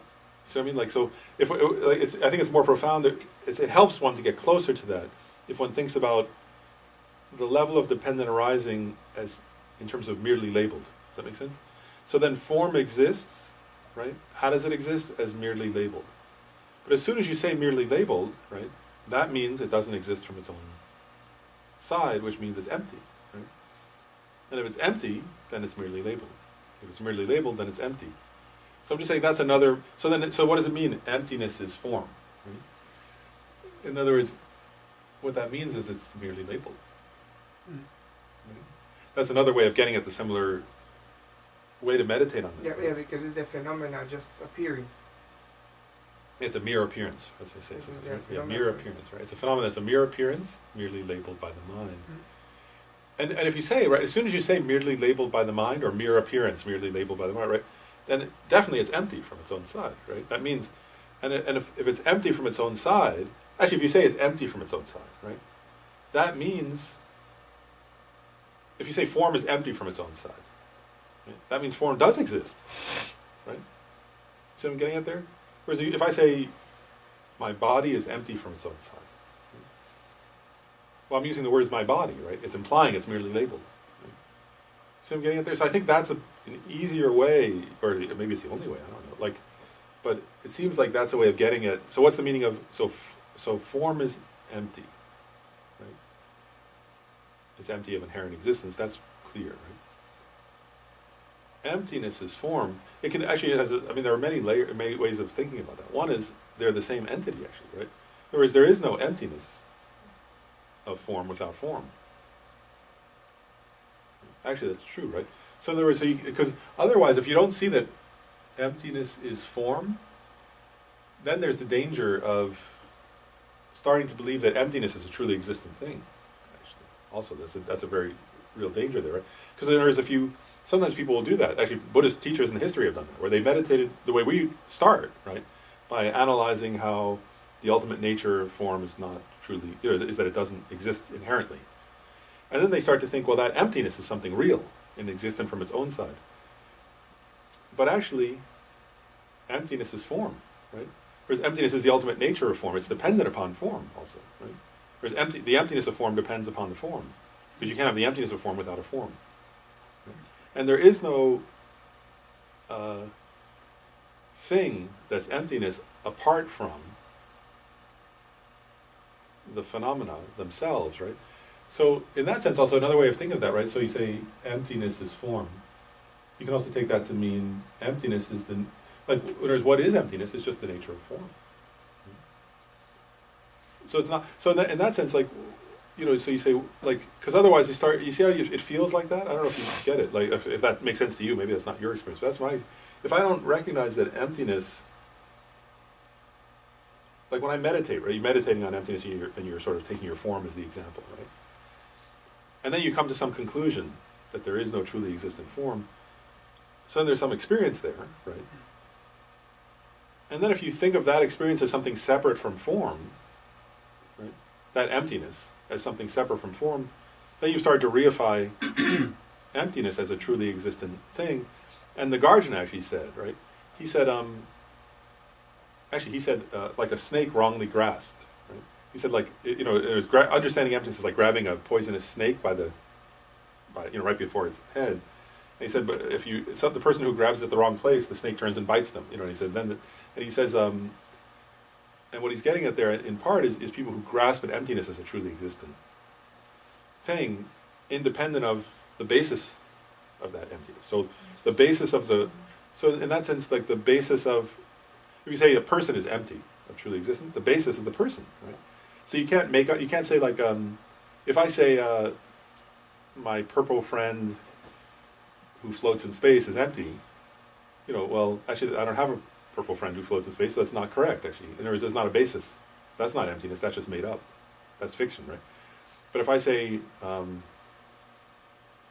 my friend Mike is empty, right? Well, that makes sense, right? Because there's a basis. There's an appearance, and then I have the appearance of a truly existent, inherently existent Mike, which is a false appearance, totally empty. Right? Mike is totally empty of that appearance. So in that sense,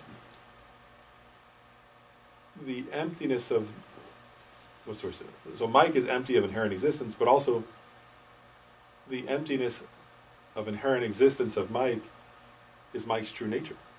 Right? So does that make sense? So actually, they really are inseparable then. Right? And there is no emptiness of inherent existence of Mike apart from the basis, which is Mike. Right? And if I start to posit an emptiness that's apart from, right? Like if I say, well, if I start to say, yeah, but then there is also just emptiness.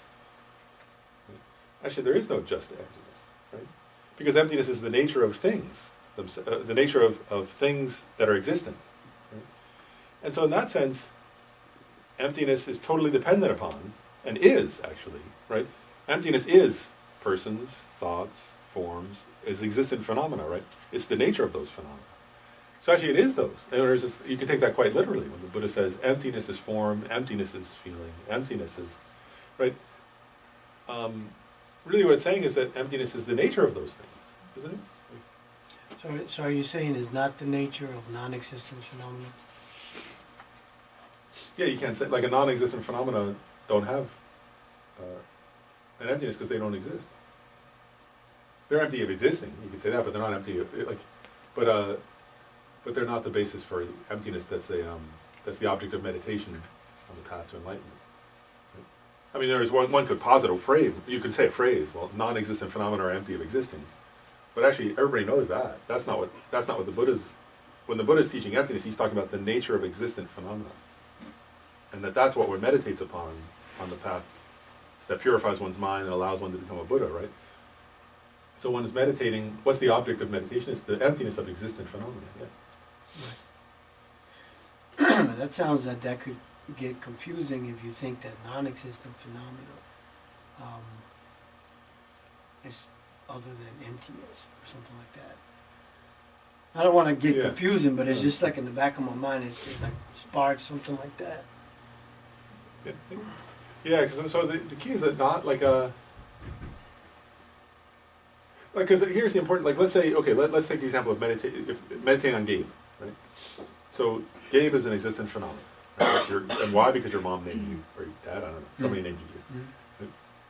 Or Gabriel? They finally named you Gabriel, and we call you Gabe. And so somebody named you Gabriel, right? And then, so then, this is, I think, the important part, though, right? So when I'm starting to meditate on the emptiness of Gabe, right? Then one has to give rise, first, to the object of negation, right? Which is a false appearance that one believes in to the mind of a truly existent, inherently existent, real Gabe who exists from his own side. Right? Now here's the tricky thing. That's a non-existent. That truly existent, inherent, real Gabe from his own side is a non-existent thing, actually, right? But we're not meditating, but we're meditating on the emptiness of Gabe, right? And Gabe is empty of that, right? Does that make sense? But that's a non-existent, right? So actually, we're not. So I say this: we're meditating. The basis for the emptiness is Gabe, which is an existent, but we're not meditating on the emptiness of the non-existent projection. We're meditating on the fact that that non-existent doesn't exist at all. Does that make sense? Right. So that's the distinction. Really, read this for everybody. Or do you want to read I'm it? a supper. Which one? Yes.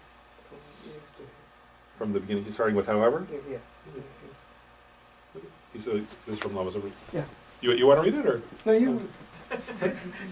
However, if one doesn't have those experiences, if one doesn't have any experience of seeing emptiness, realizing emptiness, then it's very important to rely on taking refuge in the correct words, on the correct presentation of emptiness, on the correct teachings of the correct words.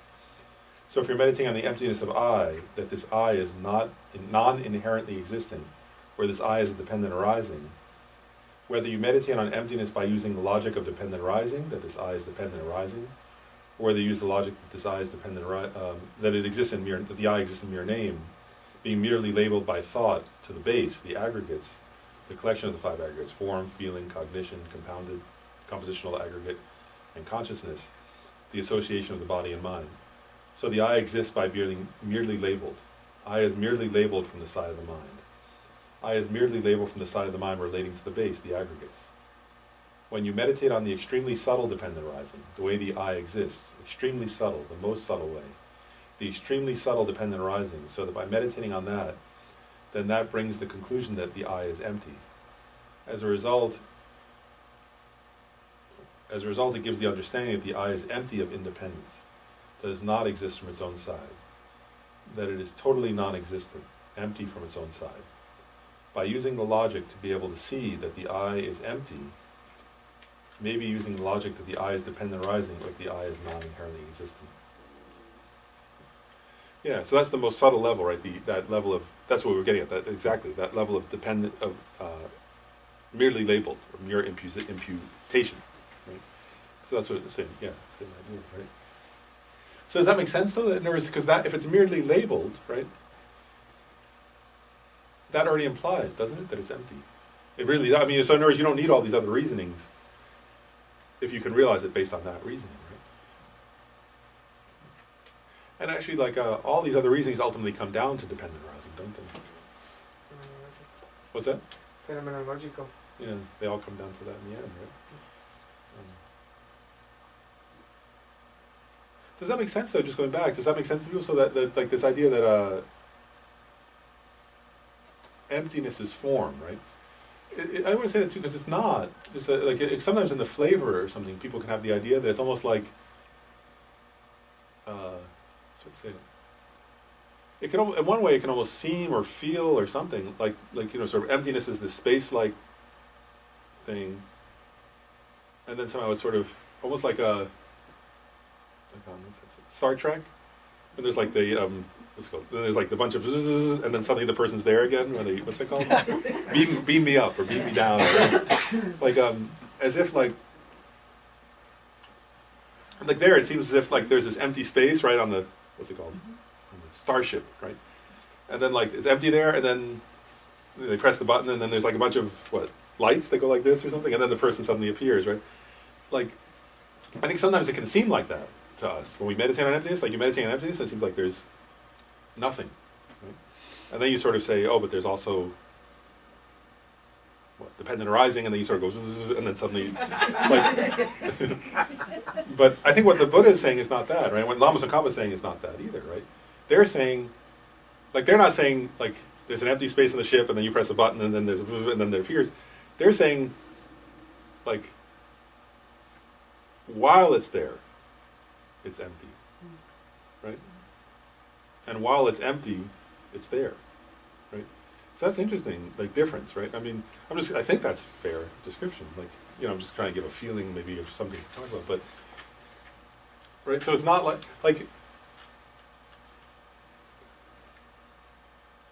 because that's what, actually that's what Rinpoche is saying, right?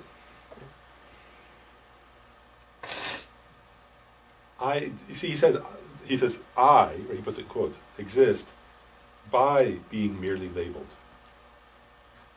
I is merely labeled from the side of the mind, right? So he's saying, how does the I exist? He's saying it does exist, right? I exist by being merely labeled. Right? So he said that implies the I lacks inherent nature. And then the other side, is equally true, right? So emptiness, that's really an important point, though, right? I think it's clear, right? To some degree, that's why the Buddha is saying that, right? So that people won't think that emptiness is some. Because actually, there are people in Buddhist history who have done that, right? Who have said that emptiness is like what's the word? Emptiness is truly existent. Right? People have said that. And Nagarjuna disagrees very strongly with that, right? And Lama Tsongkhapa always does this quote. But there are people who have, like, as Nagarjuna put it, wrongly grasped the snake and gotten bitten. And like he said, and actually it's very, like Nagarjuna says that those people are the hardest ones to help then, right? Because once in other words, if they've reified emptiness as something like almost like a divine, if they turn emptiness into a kind of divine thing that's truly existent from its own side, almost like to be worshipped or something, like, you know, then even when he's teaching on emptiness, they're just sort of getting more and more grasping, right? And so he's saying that's why it's like, how do you help somebody who, the more you're teaching them the lack of inherent existence, the more they're saying, yeah, and see, so that it inherently exists, right? And so that's a danger. So I think this point about form is emptiness also undercuts any grasping at emptiness as a truly existing thing, because it's saying, right, emptiness is the nature of form. It's not separate, right? And then that's why right after that, what does the Buddha say?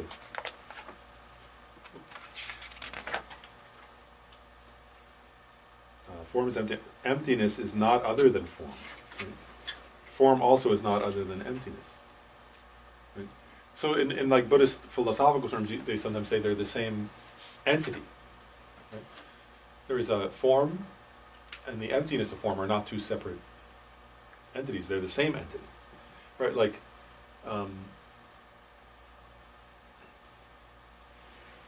yeah. So it's not like it's not even that. So it's not even that. It's hard to get that, isn't it, though? I mean, that's why Lama Tsongkhapa is saying that it's not so easy to grasp the intent of the Buddha. Right? It's like dependent arising and emptiness. Or it's like they're relational or corollaries, right? Yeah. It's the same sort of thing. It seems like.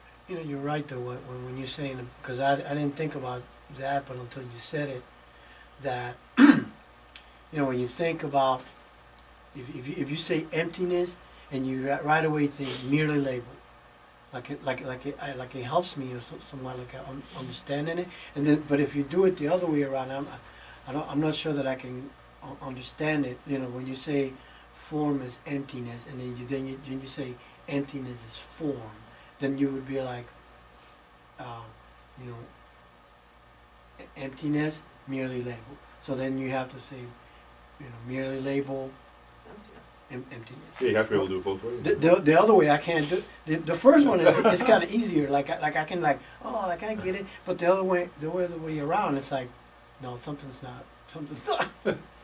And so think about this, Gabe, what you're saying, right? Then go back to Lama Tsongkhapa's quote. When these two realizations, that's what you're getting, right? Merely labeled, right, which is dependent arising, and emptiness, exist simultaneously without alternation. When from only seeing merely labeled as infallible, I'm just changing the words to, he says dependent arising, but merely labeled is the same thing, right? Yeah. So when only seeing merely labeled as infallible, right, as true, definite knowledge destroys the mode of grasping at inherent existence. Right? Then the analysis of the view of emptiness is complete, right? So it's only when those two, when you can do it, not just first of all both ways, but then both ways at the same, Right. inseparably, right? Right. So it's not very easy. No. It's not easy to. It's not very easy to do that, even intellectually, much less experientially. So you see how that verse, though, is really. You can take that as a very clear commentary on this point of the Buddha, right? Which he's saying. He says the thought of Shakyamuni Buddha, and definitely he's talking about the perfect. This is the section on emptiness, right? So Lama Tsongkhapa is definitely. That's what was he explaining? He's explaining the meaning, the intent of the Buddha in the Perfection of Wisdom Sutras, according to the Prasangika. This is the Prasangika position, right? So I think it's good you guys are asking the question, because it's not what Lama Tsongkhapa is saying is it's not very easy, right, to posit simultaneously, right, without alternation, form is emptiness and emptiness as form. It's a fascinating idea, right? It's a very good question. Like, So what is exactly that, though? Can you talk on that? I mean, what is it that it happens simultaneously? Like, I kind of get it, and like, don't get it. First, I don't know, but I think it might be like, I think from what Lama Tsongkhapa is saying, right? If you have to go through Lama Tsongkhapa's words, as Lama Zoparimshe says, right? Like, so what's it saying, really, right? But it's really, I think it's really, the only way to get there, I think, at understanding the meaning of that, is in terms of what we're talking about, this merely labeled, right? So it's kind of going back to what you were saying, right? Where the person, can you imagine that like,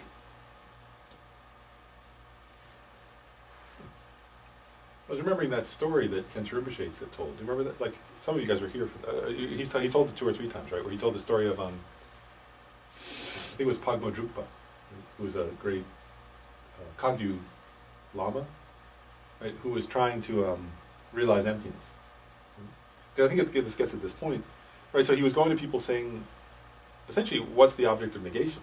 Right? Remember that story that Kent Rinpoche told? So he would go around to different lamas saying, because he was trying to identify it in his own experience, to then understand how it's empty, right, from its own side.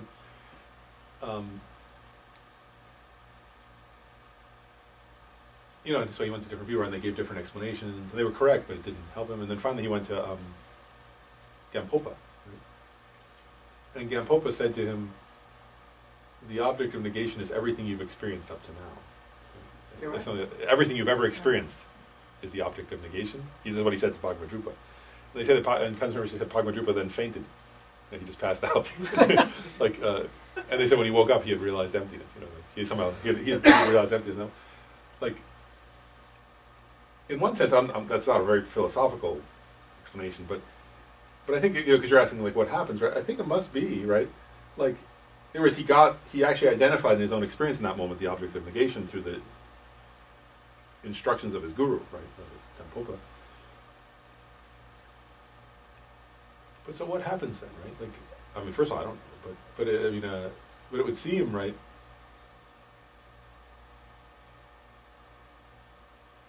Because what did Gampopa say? He said everything you've experienced, right? So that means your ordinary appearances, right? Like all your ordinary appearances of yourself, of your life, of your friends, of your eating, sleeping, walking, pooping, like everything, right? You've been grasping at as truly existent. That's what, you know, I mean, he didn't use all these words, right? He made it he used very simple terms, right?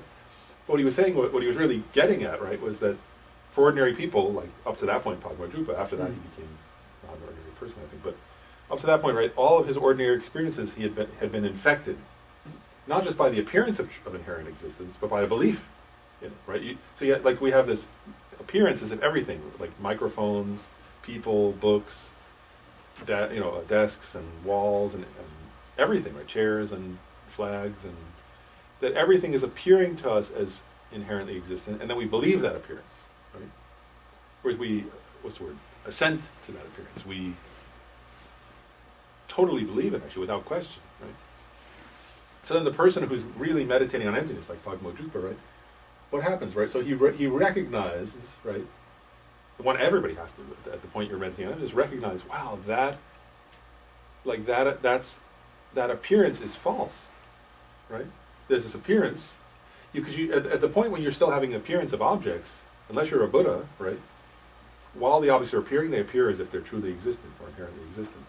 Right? Only a Buddha can look at the objects of ordinary appearance and not see them and not see them as truly existent. Does that make sense? So this can't mean, actually let's go through that then, just before we stop for lunch, okay? So what Lama Tsongkhapa is saying here can't mean, right, then, that literally the person is directly seeing emptiness at the same time they're seeing the appearance side. Does that make sense? Mm-hmm. Because only a Buddha can do that. So Lama Tsongkhapa is not saying only the Buddha understands the meaning of emptiness, right? Because Arya Bodhisattvas understand the meaning. So he can't be meaning that. So really what I think, and this is my own interpretation, so maybe I'm wrong, you could refute it, but I think it's reasonable to say the Buddha, the Lama Tsongkhapa can't mean that if that's a unique purview of the Buddhas. Only the Buddhas can experience appearances and direct perception of emptiness simultaneously. Does that make sense? Mm-hmm. So it has to be, I think, then that for somebody who's correctly understood emptiness, though, right? Then because they understand the meaning of merely labeled, right? Really they understand it in their own experience, right? Then they would say that, right? So that kind of person, right? Somebody who really has realized emptiness, right? Like they look at Mike, right? And for them, the appearance is, there's still an appearance of a truly existent Mike, right? Because they can't stop that. That person can't yet, they're not a Buddha yet, right? Mm-hmm. So there's the appearance, but immediately that person has the recognition that's that appearance is false of a truly existent Mike. Mike exists as that which is merely labeled by my mind. Mm-hmm. Right? So they're seeing, so to say this, even though they're having a conventional appearance of true existence, they're seeing the emptiness of that in that time, not directly, right? But they're understanding the emptiness of that because they're seeing it as merely labeled. Right? Then when they sit down in meditation, right, just without any separation, just by saying, like, so they look at themselves, right? So Gabe sits down in meditation. He says, wow, there's this appearance of a truly existent Gabe, but it's merely, that it's not, although it appears that way, it doesn't exist that way. It's merely labeled by my mind, right? And just by recognizing that, they can enter into meditation on emptiness, right? And so then, in their deep meditation on emptiness, there's no object, or all that appears is emptiness, right? There's no conventional appearance while they're deeply absorbed in. But as soon as they arise from that deep absorption, right, then, like, there's another, again, the appearance arises, right, because they open their eyes. So, again, there's appearance as if things truly exist, but immediately they know, without any separation, right? They arose from that, and when they're deep meditation, they were just absorbed in the perception of emptiness, right? But then as soon as they arise from that meditation, although there's a truly existent appearance, they don't assent to it anymore. They don't believe it anymore. Right? So immediately they say, it's merely labeled. It's totally empty from its own side. So it means, like, it's not, they're not believing in the appearance anymore of the true existence because they're recognizing it's merely labeled. And you see how that, I think that makes sense then, that it was just the understanding of merely labeled would lead such a person to be able to meditate in meditation on emptiness, and then when they're not absorbed, right, it would allow the understand. Just saying Jodi's merely labeled by my mind, if they're walking around all the time recognizing that, right? So his appearance, I can't help it that Jodi, I'm not a Buddha, so Jodi appears to me as if she's an inherently existent phenomenon. But if immediately I know that's the false appearance, and recognizing that false appearance, you're understanding emptiness, right? Because you're knowing, wow, she exists as merely labeled by the mind. There is no inherently existent Jodi out there, real, substantial, inherent from its own side, right? So all appearances, you see how for somebody like that, all appearances are reminders of emptiness, and the meditation on emptiness is a reminder of the nature of those appearances, and it becomes mutually supporting, right? As that person walks around, everything they see, they're recognizing, wow, that's merely totally empty from its own side, right? So they're walking around and having conventional appearances, is all of those things would be reminders of the nature of emptiness. Then we sit down and meditate on emptiness. They're not thinking it's something separate from all those, right? It's that they're now getting a deeper insight into the nature of all those things, right? That were appearing to them when they were walking around. So it's no longer like two separate. Just without alternation, basically. That's what he means. I think so. Okay. Yeah. That's the only way it makes sense to me, because it can't mean, again, for a Buddha, there's literally no. You would have to be a Buddha.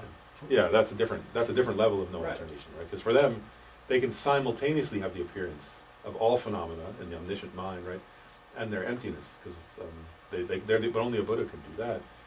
So for other bodhisattvas or other people who have realized emptiness, and it has to be not. So it's not. But what's it say? It's like it's that appearances, right? Because if you understand it, it really does make sense, doesn't it? If you understand appearances as merely labeled, then you understand them as empty from their own side, without some separate reasoning. And if you understand them as empty from their own side, you understand how do they exist as merely labeled. So it doesn't require two separate. There's no longer the need for separate reasoning. Kind of like when we look in a mirror, we see something in a mirror, because we know it's a mirror, and we understand how a mirror works, we don't think, oh, let me drink that, or like we just go, oh, it's in a mirror. Yeah, that makes sense. Like it's just immediate knowing. There's not a, It's like it's your new normal. yeah. It's like your new default. That makes sense. Well, tell me if this gets it. I don't know. I'm honestly interested in the question, but let me. I'm not sure, but let me think about it together for a minute. So this is what I imagine when you said that. Like, sometimes you see little children, right? Like a very young child, if somebody puts on like a big screen TV or something, right? And let's say there's a toy on the big screen TV, especially if it's high definition or something, right? Where the child would reach out and try to grab the toy, because they believe that the appearance is real from its own side, right? And so they want to possess it. That's actually a pretty good metaphor for grasping into existence, right? Where there's nothing there, there's no toy there from its own side, right? But they don't know that, so they're grasping at it. Whereas then the adult looks at it's, you know, their version of a toy, whatever, like some or car or something, you know, and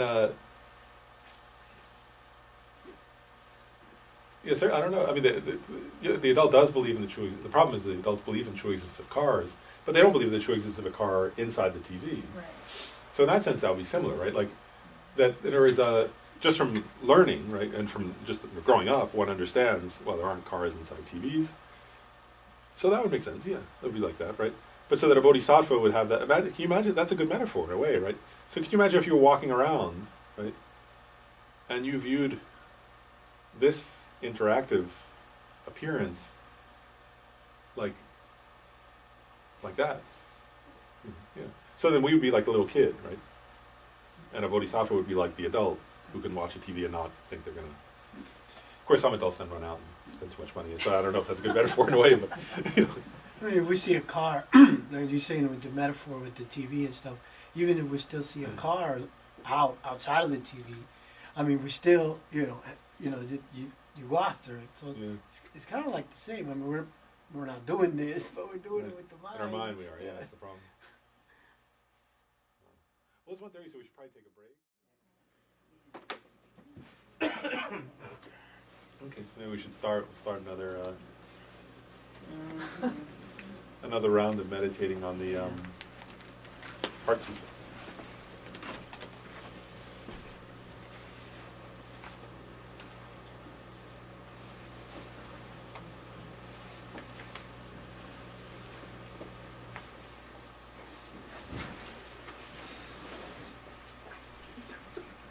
So I was thinking this time, because Lama Zopa Rinpoche had advised this thing of reading up to a certain point and then meditating. So at this time we'll meditate on that word unproduced. So so when we get to the word unproduced, we'll just pause and then we'll meditate on that. And seems like we want this, I'll just do a guided meditation on unproduced, that word. Oh, actually, before we start though, I thought I'll just read one little line.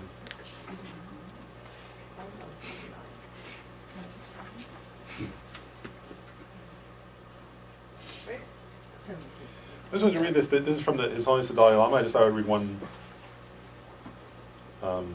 sentence because it accords with what we were just saying, right? The ultimate nature of form is emptiness, and form is the conventional reality upon which emptiness is established. Does that make sense? So that's the same thing we were just saying, right? Say that one more time. Sorry. The ultimate nature of form is emptiness. And form is the conventional reality upon which emptiness is established. So it's another way of saying the same thing, right? So in other words, it's always just using the terms ultimate and conventional, right? Which is the same thing we were talking about, right? So conventional reality is dependent origination or dependent designation, and the ultimate reality is emptiness, right? And so form is the conventional reality. We just use that term conventionally, but that's the same thing, right? So so there isn't an emptiness that exists apart from the conventional reality, which is form, right? So the conventional reality is form, and its ultimate nature is emptiness, right? And what is that ultimate? That ultimate nature is the ultimate nature of what? Of the conventional reality of form, right? So they're again inseparable. So it's not the conventional reality and ultimate reality are two separate entities or two separate things. They're just ultimate reality. Emptiness is the ultimate reality of form, right? And form is the conventional reality upon which that emptiness exists. What would be the common perception for all of us to perceive things as, of course, everyone perceives different, but to perceive things as general. As what? As general. For example, Fidel was just talking something right now where we were eating. He said, and somebody, this is sweet or this is salty or this is it. But if I said coffee, so all we have the same perception of coffee. If I said Coke, all we have the same probably the same perception of Coke, yeah, or sugar, or strawberry, or chocolate. So if we are, if we have that idea of emptiness, how come we have? I mean, it could be as a general thing that everything is one or everything the same, but as different and same entities, how it works in the different mind perception. I don't know. Yeah, well, one thing, I mean, if you take the example of sweet, right? Like sugar being sweet.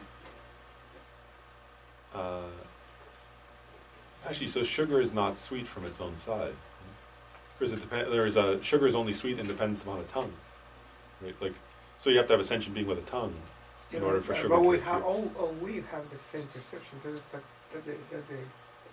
I guess, well, there are two things though. One is as you implied, it's not actually the same, right? Some people, more sweeter or less or something. I don't know. or don't, some people have different, but also the other thing that's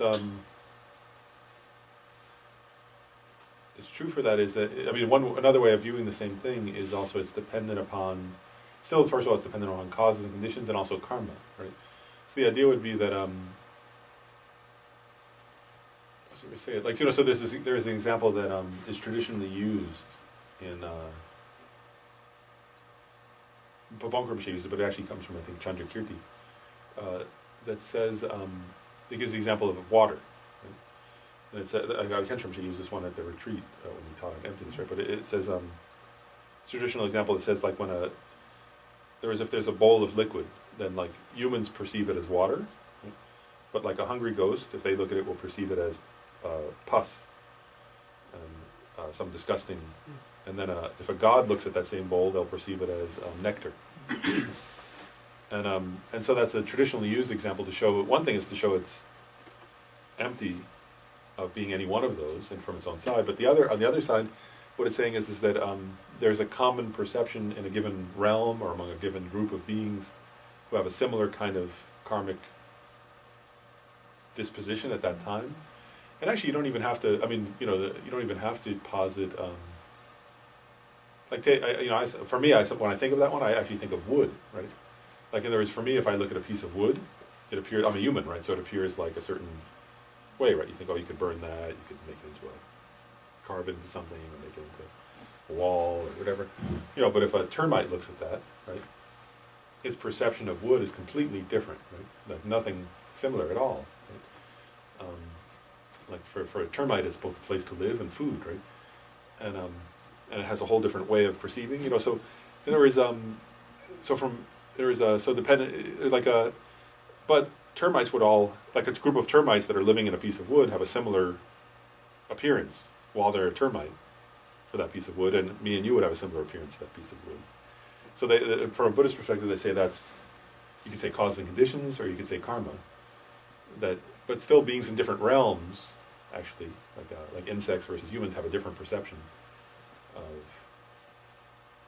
And it's true also, right? There are certain kinds of food items, right, where like if we eat it, it's healthy, and if another creature eats it, they'll die, right?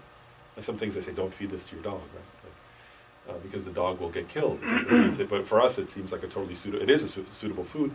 So again, they would say that's different, so in other words, so it's not, that's just another way of proving, on the one hand, from the conventional reality side, they would say that's karmic tendencies, but it's also another way it's another way of reminding us also that it's not, whereas how it appears to us is not intrinsic to its nature, because it depends upon the body, the nature of the body of the being perceiving it, the nature of the karma and the dispositions, right? That beings perceive the same base in a different way depending on their. So that's.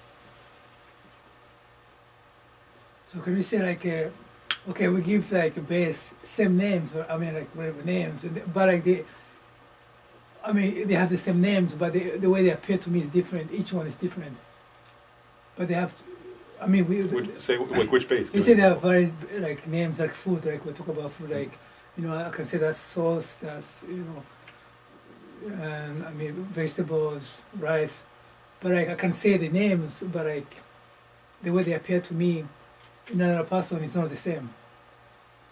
Definitely, it's not identical, right? Yeah, but the name are the same. The name is the same, right? But the way they appear is completely different. You mean whether you like it or don't like it, and somebody else likes it or doesn't like it? No, I mean I can say the names. I can say the base word. That's rice, vegetables. But another person can say the same thing, but in reality, it's not the way that it is really appearing to them. It's not exactly the same. I will say is, I mean, first of all, I agree it's not exactly the same. I mean, I don't know. That's true. I mean, it's true, right? No two people perceive another thing exactly the same way. There's always some difference. Because I like to say, oh, I like that. I like, like walk. Oh, I like that. That's good. Now a person comes say, I like that. But does it really appear? I think what's important, I'll just say this, I mean, first of all, there are differences, that's obvious, right? Yeah. In other words, like, I sometimes think of with people who are allergic to peanuts, for example, right? Like, I see peanuts, like, oh, good, a snack. Somebody else looks at it and it's like, wow, even go near that, and it'll kill me, you know? Yeah. So definitely there are times where it's a very different, like, whereas we both see the same shape, maybe, but their disposition, when I see it, I think, I mean, they're like, it's almost like because they were raised that way, right? Because they had that allergy since they were born. I mean, just the sight of it is like, they almost want to run the other way, especially if they have a severe allergy. Yeah, but they're biological preconditions. I guess. Yeah, exactly. No, and that's the point. It's like it's causes and conditions. Isn't it? But I want to say something important, which is that, but more important from the meditation on emptiness, because that's where our focus today is that both, like even if you have different appearance, right? That even if like me and you, and then an animal, and then a god, all have different appearances. It appears a little different, like because we're in the same realm, it appears a little different for you, me, and you. It appears very different for a termite, and very different for God. But from a meditation on emptiness point of view, more important is this: is that all four of us, me, you, the insect, and the God, are, unless we're enlightened, which we're not, assuming we're not, are the same in perceiving inherent existence, right? On the object. And so therefore we're all in samsara. That's the important, I think, distinction. So in other words, the slight differences of perception are true, in other words, that does exist. But the important thing when we're meditating on emptiness is to recognize this element of perceiving and also believing in inherent existence of the object, because that's the cause of suffering. Right? So it's just important to differentiate. So those other differences, they're true, I mean, in terms of understanding karma, in terms of understanding differences between each other, that's useful. But in terms of meditation on emptiness, what's really important is to recognize that one factor, which is the appearance of true existence of rice, and then the belief in that appearance of true existence, which then causes us to create all kinds of negative. Because there's one day you said, like, I remember one day you said, like, I mean, we all the same. Like, some can have like attachment, some can have like pride, some can have like anger. But then the root is we said self-grasping. Yeah, grasping. Everybody. So everybody. So the base is the same, and then everything else is. Oh. Yeah, that's the Buddhist psychological insight. Is that everybody, like even if like let's say one person's very angry, another person's really desirous, another person's very prideful, but all of them have in common a basic. The Buddha said, as long as you're giving rise to afflictive emotions, right, which all those are, the basis is always self-grasping.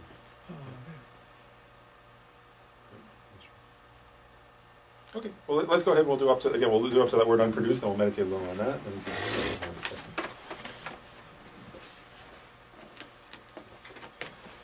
I prostrate to the Arya triple jet. Thus did I hear at one time. The Bhagavan was dwelling on Mass Sculpture's mountain in Rajgir, together with a greater community of monks and a great community of bodhisattvas. At that time, the Bhagavan was absorbed in the concentration on the categories of phenomena called profound perception.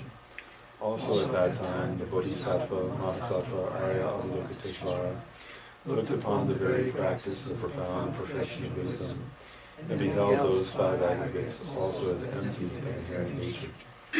Then, through the power of Buddha, the Venerable Shariputra said this to the Bodhisattva, Mahasattva, Arya Avalokiteshvara: how should any son of the lineage trained who wishes to practice the activity of profound perfection of wisdom? He said that, and the Bodhisattva, Mahasattva, Arya Avalokiteshvara said this to the Venerable Shariputra.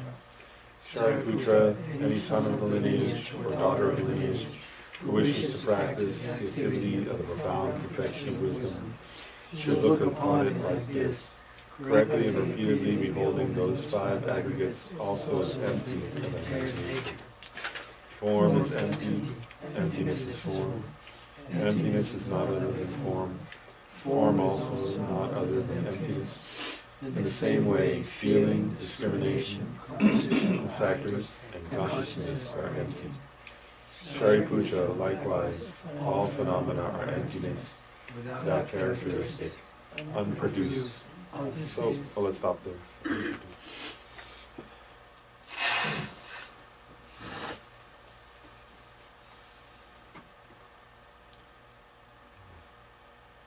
So we start to meditate a little bit on this idea of unproduced. So it may seem a little, first of all, it may seem difficult at first, right? Because we were talking about dependent arising, so things are produced. Right? They're produced based on causes and conditions.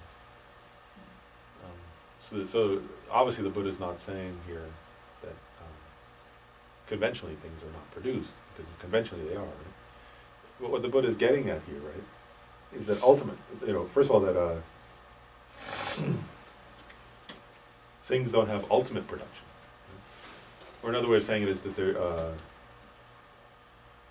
there's no inherently existent production, or no inherently existing characteristic of being produced that's there in phenomena. And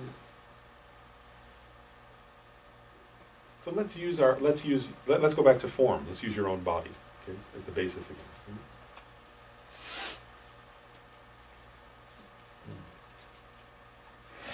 So again, as soon as you think of your body, right, you said earlier, like, conventionally your body does exist, right? But there's this appearance of an inherently existent body.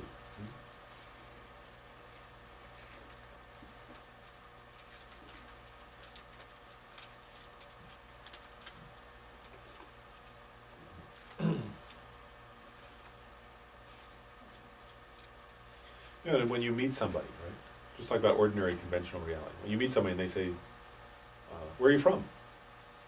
And you say, I'm from wherever. What do you usually say? You may say what town, right? What state, what country, what region you're from. Right?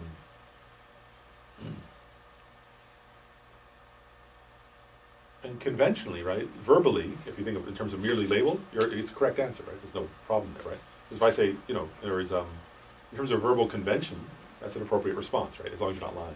If you're really from California and you say you're from Texas, then that's lying. But otherwise, as long as you're saying the truth, right, then it's conventionally valid. But for us, right, because we have this habit of grasping at inherent existence, right? So there's this feeling that I'm inherently existent, right? This body is inherently existent. And so there's an implication, right, of grasping at inherent production, inherently existent production. As if my body has a characteristic of having been, by its very nature, unlabeled, right? Not merely labeled on words, not as a mere verbal convention, but it really did arise from that, right? From the child that this body once was. So again, we're trying to identify the object of negation. So the object of negation here is an inherently produced body.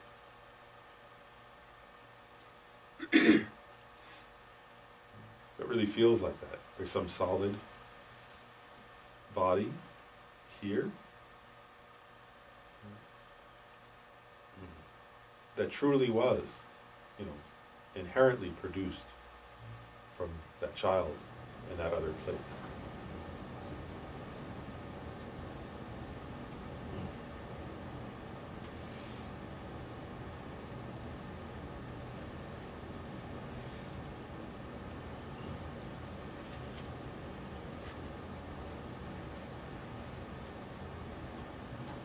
So one reasoning that Nagarjuna suggests to meditate on this idea of unproduced that the Buddha mentions. So you identify that object of negation, the solid, inherently existent, existent from its own side, produced body, my body. That's the object of negation.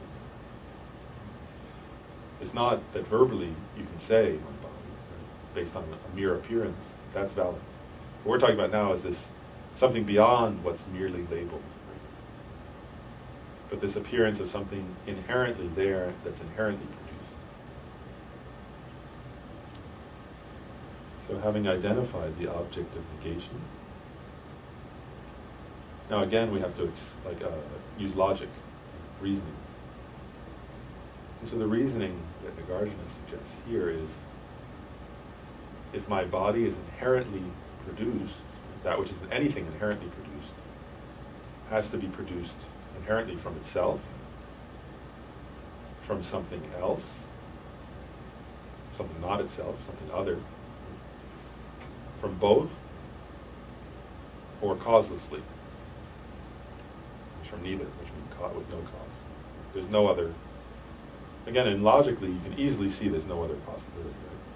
Right? If my body was inherently produced, if anything was inherently produced, it has to be produced from itself, from other, from both, or from neither causes.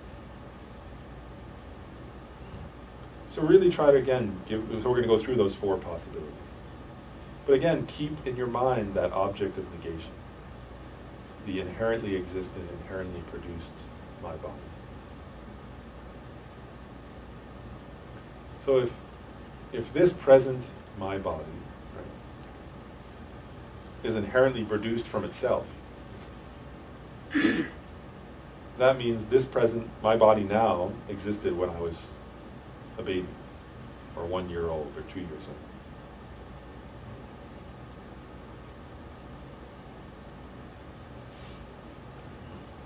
So first of all, just even from, that's easy actually, right? To look at and say, well, you know, that little tiny body of the toddler me body and this current body are not identical. Also, if something were produced from itself, right, it would be eternal. There is also production wouldn't have any meaning, actually. Because if this body were already produced back then, right, then I wouldn't have had to eat in between.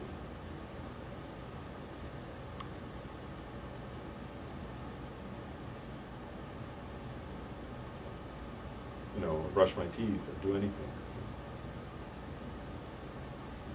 This body would have already existed. But actually this body now, right, was nowhere anywhere in the universe back then.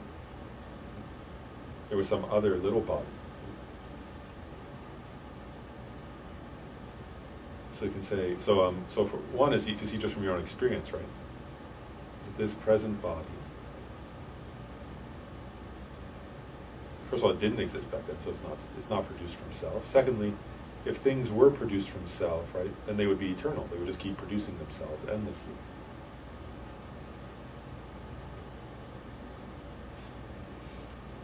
So even though this body that I have right now, that appears to me as inherently existent, inherently produced, say definitely it was not produced from itself.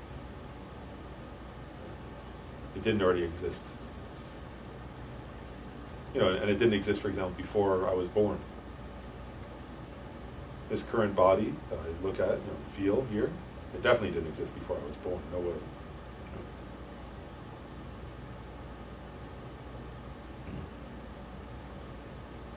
So then, right, since you're grasping a truly arisen, truly existent body, you say, okay, it didn't. Your mind will start to say, well, okay, definitely it didn't arise from itself. That's clear. But I think it arose from other, for sure. You'll feel, oh, it arose from other. It must have arisen. Remember, here we're talking about ultimately arisen. So something inherently exists,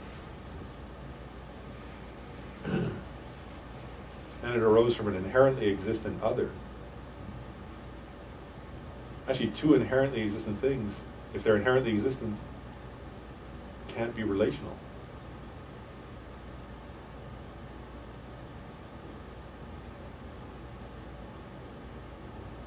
They exist from their own side, independently.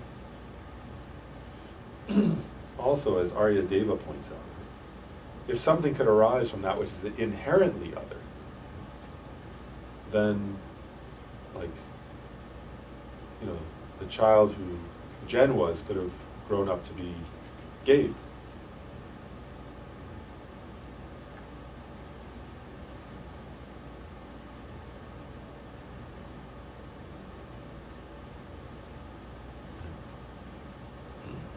Anything could arise from anything if inherently other things you know, if two things that are inherently different could give rise to each other, right?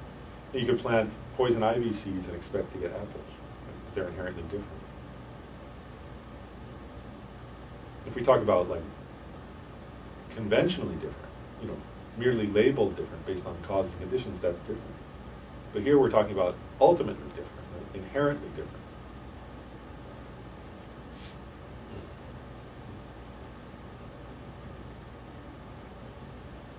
So if inherently different things could give rise to each other, then this body, you know, could have just as easily written, like if somebody dropped two rocks on the floor, then they could give rise to this body.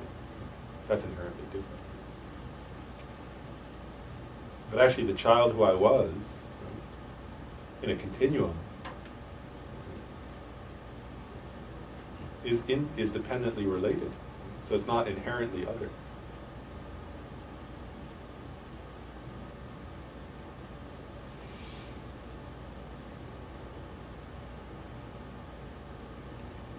Same thing also, like before I was born, when my parents, you know, when the sperm and egg met, right? Whereas those weren't this body, but they weren't inherently different from this body, right? They were relational to this body. So they're neither, you know, you can't say they're identical, so it's not arisen from self. But also clearly, if you apply, you know, just from logic and from direct observation, you can see things also don't arise from that which is inherently other. So this body didn't arise from self, it didn't arise from inherent other.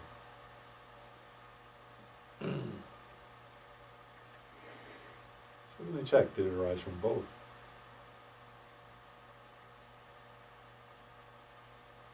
Actually, if it arose from both, then you'd have both problems, right? Then it's ridiculous, actually. Then if it arose from both, that means my body already existed, so it didn't have to arise.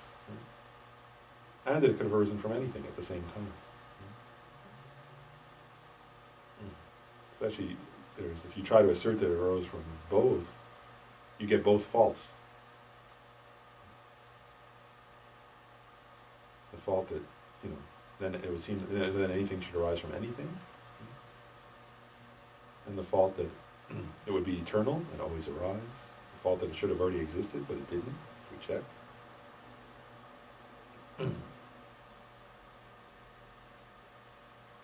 So although I still have this, I'm holding on to the object of negation, right? To that ignorance grasping at a truly existent, truly arisen body.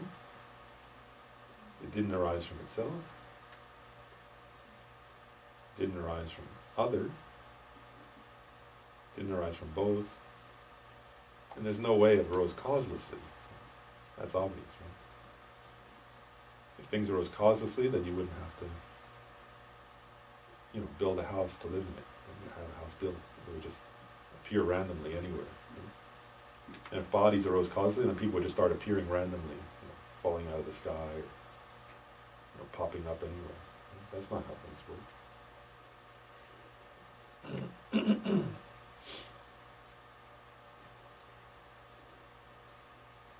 So if all four possibilities are exhausted, then the object of negation doesn't exist.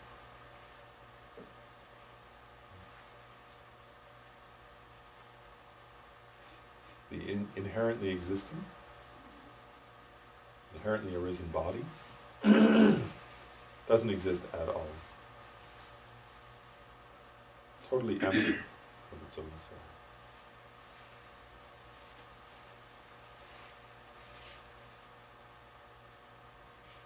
In that sense, the body is unarisen. My body is unarisen.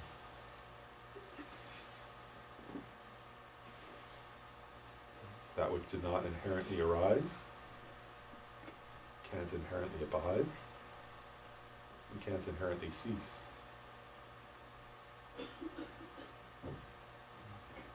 So just meditate for a few minutes on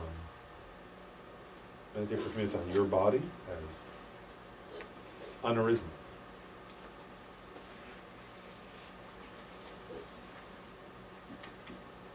Unproduced. Your body's unarisen, your body's unproduced. Meditate like that for a few minutes.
Continue reading.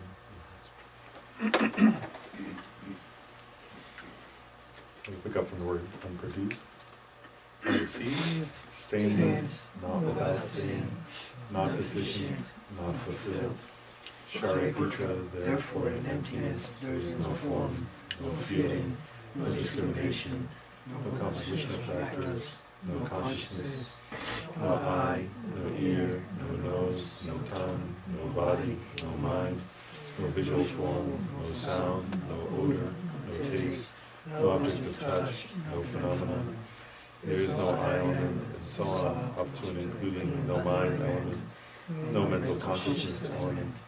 There is no ignorance, no extinction of ignorance, and so on, up to and including no aging and death, and no extinction of aging and death. Similarly, there is no suffering, origination, cessation, and path. There is no exalted wisdom, no attainment, and also no non-attainment. Shariputra, therefore, because there is no attainment, bodhisattvas rely on and dwell in the perfection of wisdom, the mind without obstructions and without fear. Having completely passed beyond error, they reach the end point of nirvana. All the Buddhas who dwell in the three times also manifestly and completely awaken to unsurpassable, perfect, and complete enlightenment in reliance upon the perfection of wisdom. Therefore, the mantra of perfection of wisdom, the mantra of great knowledge, the unsurpassed mantra, the mantra equal to the unequal, the mantra thoroughly pacifies all suffering, should be known as the truth since it is not false. The mantra of the perfection of wisdom is declared. Prayata Om Gati Gati Paragati Parasangati Bodhisattva. Shariputra, the Bodhisattva, Mahasattva, should train in profound perfection of wisdom like that. Then the Bhagavan arose from that concentration, commended the Bodhisattva, Mahasattva, Arya saying, well said, Samadhi. It is like that. It is like that. One should practice profound perfection of wisdom, just as you have indicated, even the Tathagatas rejoice. The Bhagavan having thus spoken, the Venerable Shariputra, the Bodhisattva Mahasattva Arya Avalokiteshvara, those surrounding in their entirety, along with the world of gods, humans, asuras, and Gandharvas, joyed and highly praised and spoken by the Bhagavan. And we won't read the rest this time, we'll do it the next time, so last time, because we'll do one more, just so we'll stop. I want to make one quick comment, just because I want to just go on to the next thing. Where it says no suffering, I want to make a quick comment on that, just because I think, I don't know, I think sometimes I've misunderstood that point, so I want to share that, I guess, so you don't misunderstand the way I have. Like, no suffering, right? Like sometimes it almost seems like there is, because there's a noble truth of suffering, right? The Buddha is going through the Four Noble Truths there, right? So remember, it's not nihilism. Like, we know that with form, right? We know form exists, right? But sometimes when it says, like I think I made that mistake, where it says no suffering, it sometimes seems as if then there's a misinterpretation of that, like where one can be nihilistic, in the sense of thinking, well, if I understood emptiness, then I wouldn't suffer at all, which eventually would be true if you become a Buddha, right? But actually what this is getting at is the same thing as form, right? In other words, form exists conventionally, and its ultimate nature is emptiness, right? So, in other words, if you were to meditate on that point, you would recognize your own conventional suffering, which does exist, right? As long as you're in samsara, you are suffering. Right? So it's not that you're like, sometimes people, I think I sometimes did, and I know other people who have done it, where sometimes people think, well, okay, so I'll just think, no suffering, okay, therefore it should all disappear, right? But that's not what this means, right? This means is, what's the ultimate nature of suffering? It's empty. Right? Empty of inherent existence. Right? Which means it does exist in mere name. Right? Just like your body, which is actually in the nature of suffering. Right? That's according to Buddhism. Your body and your mind are in the nature of suffering. Because not all bodies and minds, Buddhist bodies and minds are not in the nature of suffering, but bodies and minds of samsaric beings are in the nature of suffering. Right? So I just wanted to point that out, that when it says no suffering, that doesn't mean there's no suffering, right? It means suffering doesn't inherently exist. It's empty of inherent existence. And if it's empty of inherent existence, what does that mean? That means it arises due to causes and conditions. It exists as that which is merely labeled. And that which is merely labeled, right, and exists through causes and conditions, if you get rid of the causes and conditions, it can cease, right? That's why Nagarjuna points out, emptiness is actually what, if you understand emptiness, then you understand how the Four Noble Truths can function, right? That's because suffering has a cause, the cause can be removed, and therefore, if you think things inherently, if suffering were inherently existent, then it could never cease. Right? So the point isn't, when it says no suffering, it doesn't mean, it doesn't mean, well, but I'm still suffering, so I'm a bad Buddhist. Right? That's not what it means, right? It means you're still suffering because you're not enlightened. Yeah? And you'll actually, they say, what is it? If you're bodhisattva, you'll continue to have some degree of suffering until you're at the 8th bhumi. So it's not going to happen tomorrow that there'll be conventionally no suffering. But ultimately, suffering has no inherent nature. That's a different thing. Does that make sense? I just wanted to point that out, because sometimes I think I misunderstood that. I was wondering, like, you know, when you teach about bodhicitta, they say like, you know, you can give your body. I mean, those people don't really feel like pain. I mean, I'm talking about they give your body, you know, like. He's asking about like, for example, in the what's that called, the Sutra of Golden Light, right? And there are other sutras where the Buddha gives away. Yeah, his, yeah. I mean, Bodhisattva gives yeah, away. His, one thing I'll say, like I always say this. I think it's funny that actually in the teachings they say that one shouldn't do that until one is on the first bhumi. One has realized emptiness directly, because in the first bhumi one perfects the perfection of generosity of the 6 perfections, right?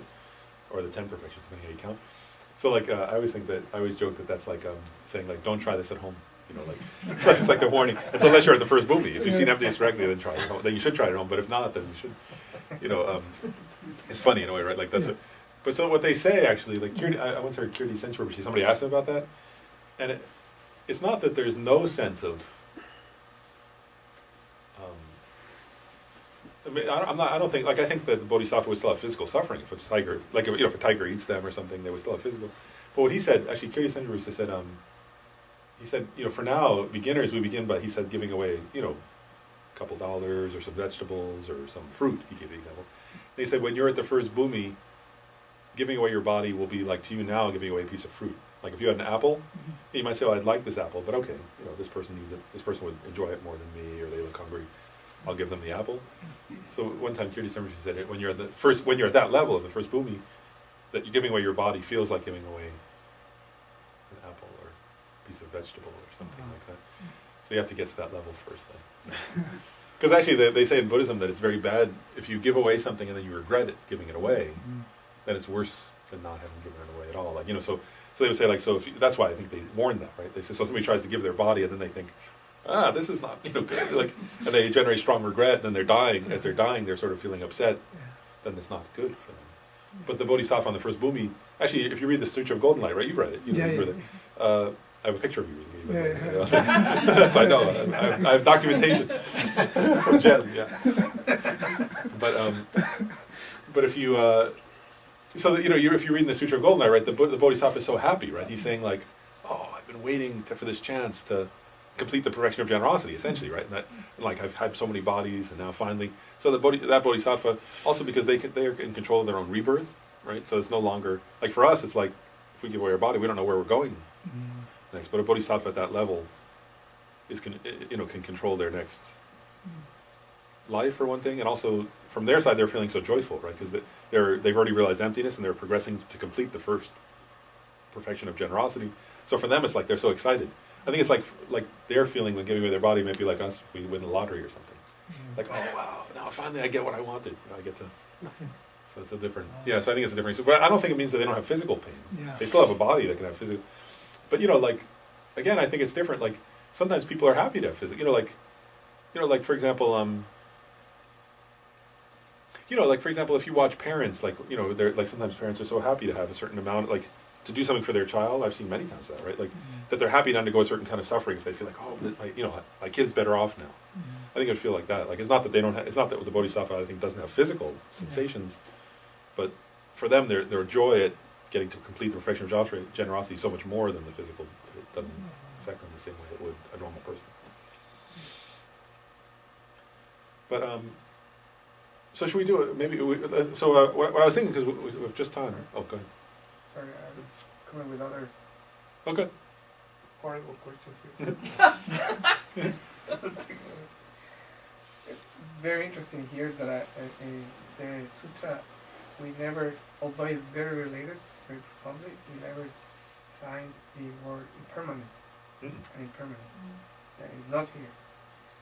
That I don't know if from the point of view to analyze philosophical or just the text where it says after one produce, the word cease with impermanence, how we reconciliate those terms in the actual, because impermanence, if we think about it is related with emptiness in some point. So on cis, how we can clarify that? I think you have to take that as like what I was saying, where I said that which is not inherently produced can't inherently cease, right? Like we just meditate on how things are not inherently produced, right? And actually Nagarjuna would say, right, which I think is an important distinction, there is, where is actually, let's see, like, I may not be in this book.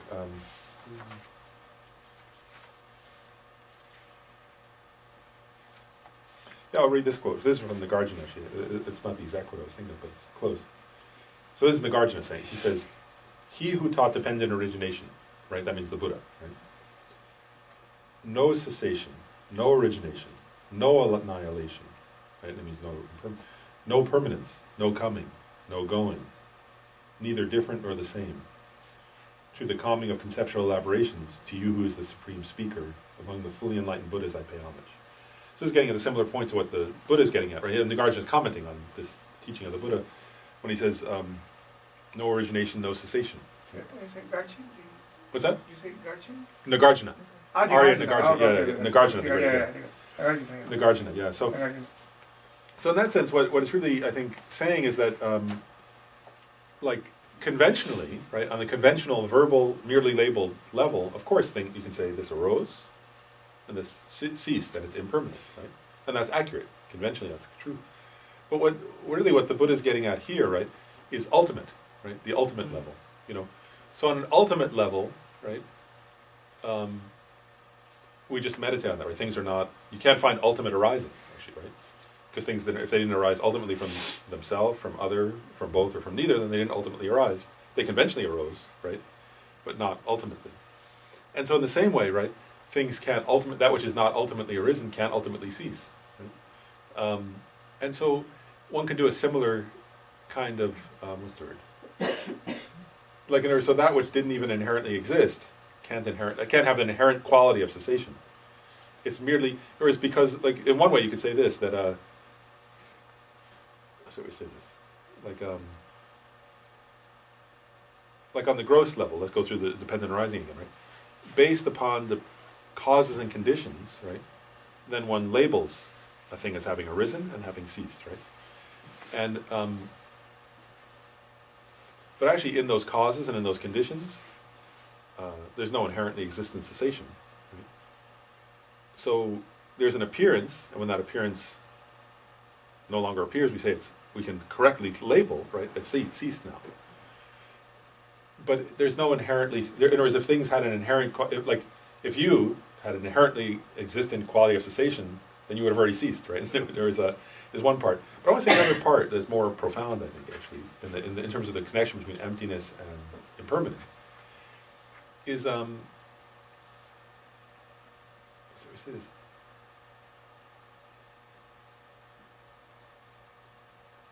Actually, it really, impermanence proves, right, that things are empty of inherent existence. Like, because if things are, and also, it's because things are empty that they can be impermanent. Right? Or something, this is something that Nagarjuna points out, that most other Buddhist schools of thought, even, and non-Buddhist schools, but Buddhist schools all agree that things are impermanent, right? They change moment to moment. But they argue inherently existent things can change moment to moment. Right? And Nagarjuna points out, if something's inherently existent, then,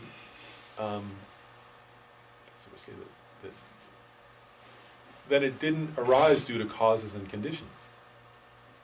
And that which didn't arise due to causes and conditions should be permanent, actually. Right, so Nagarjuna is saying, the fact that things arose due to causes and conditions means they're empty. It also means they are impermanent. Does that make sense? So in other words, so in that sense, so if you go back to unceased, right? Unproduced, unceased.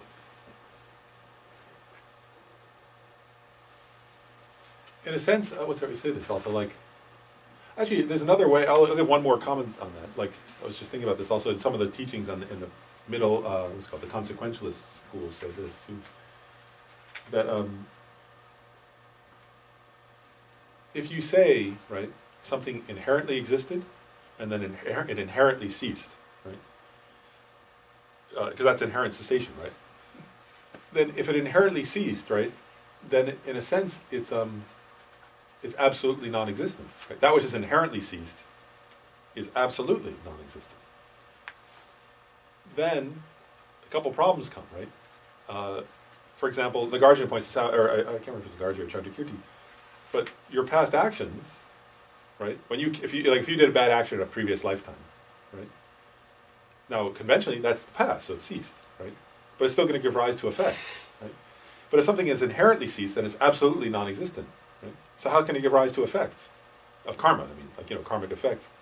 So actually, what he said, Nagarjuna points this out, right, is that if you believe in inherently existent production and cessation, actually, in a sense, although you don't, Buddhists don't, other Buddhist schools don't like to accept this. He says the logical consequences, actually, you're believing in permanence and also nihilism, or is absolute cessation of things. And what Nagarjuna says is, things are impermanent. They arise due to causes and conditions. They cease due to causes and conditions. They exist in mere name, right? And therefore, they can produce effects. Right? They arise due to causes and conditions, and they can produce effects. So, in a sense, he would say that. Which school Yeah. is That impermanence is dependent upon emptiness. Which school is Yema denied the. Which school denies you said the. Oh no, I don't mean like another school of Tibetan Buddhism. I mean other like Buddhist tenet system schools. Like for example, the mind-only school would say things do inherently exist. Mm. I mean, so I don't mean other schools like other orders of Tibetan Buddhism. I mean other like tenet systems, like the mind-only school or the we call them the Sautrantikas, for example, which is like a Hinayana school of tenets or something. That some of those other schools and the Vaibhashikas, that they believe in inherently existent production and cessation. So it's them that Nagarjuna is negating against. Yeah. Not Yeah, Nimrod yeah, Kagyu. yeah.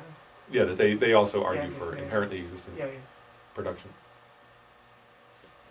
Continuing on that same line, stainless and not without stain. Not without stain means stained, or is it said that way because that's not really saying stained? Stainless. So all phenomena like this are evidenced without characteristic. Actually, so what is, because I was looking at that with Holiness where he says, really these are all, what I say this, one way of saying this is, first of all, like, stained in the Buddhist context, of course, doesn't mean like you spilled coffee on something. In this sense, stained or, what's it called? I'm just sort of, the language, not without stain means stained. Yes, I think it's just a translation. Does it mean that, or is it a non-affirming negative? Oh, yeah, no, in this case, I think they're getting at characteristic, like, where he says, all phenomena without characteristic. I'm just trying to find it in here, but,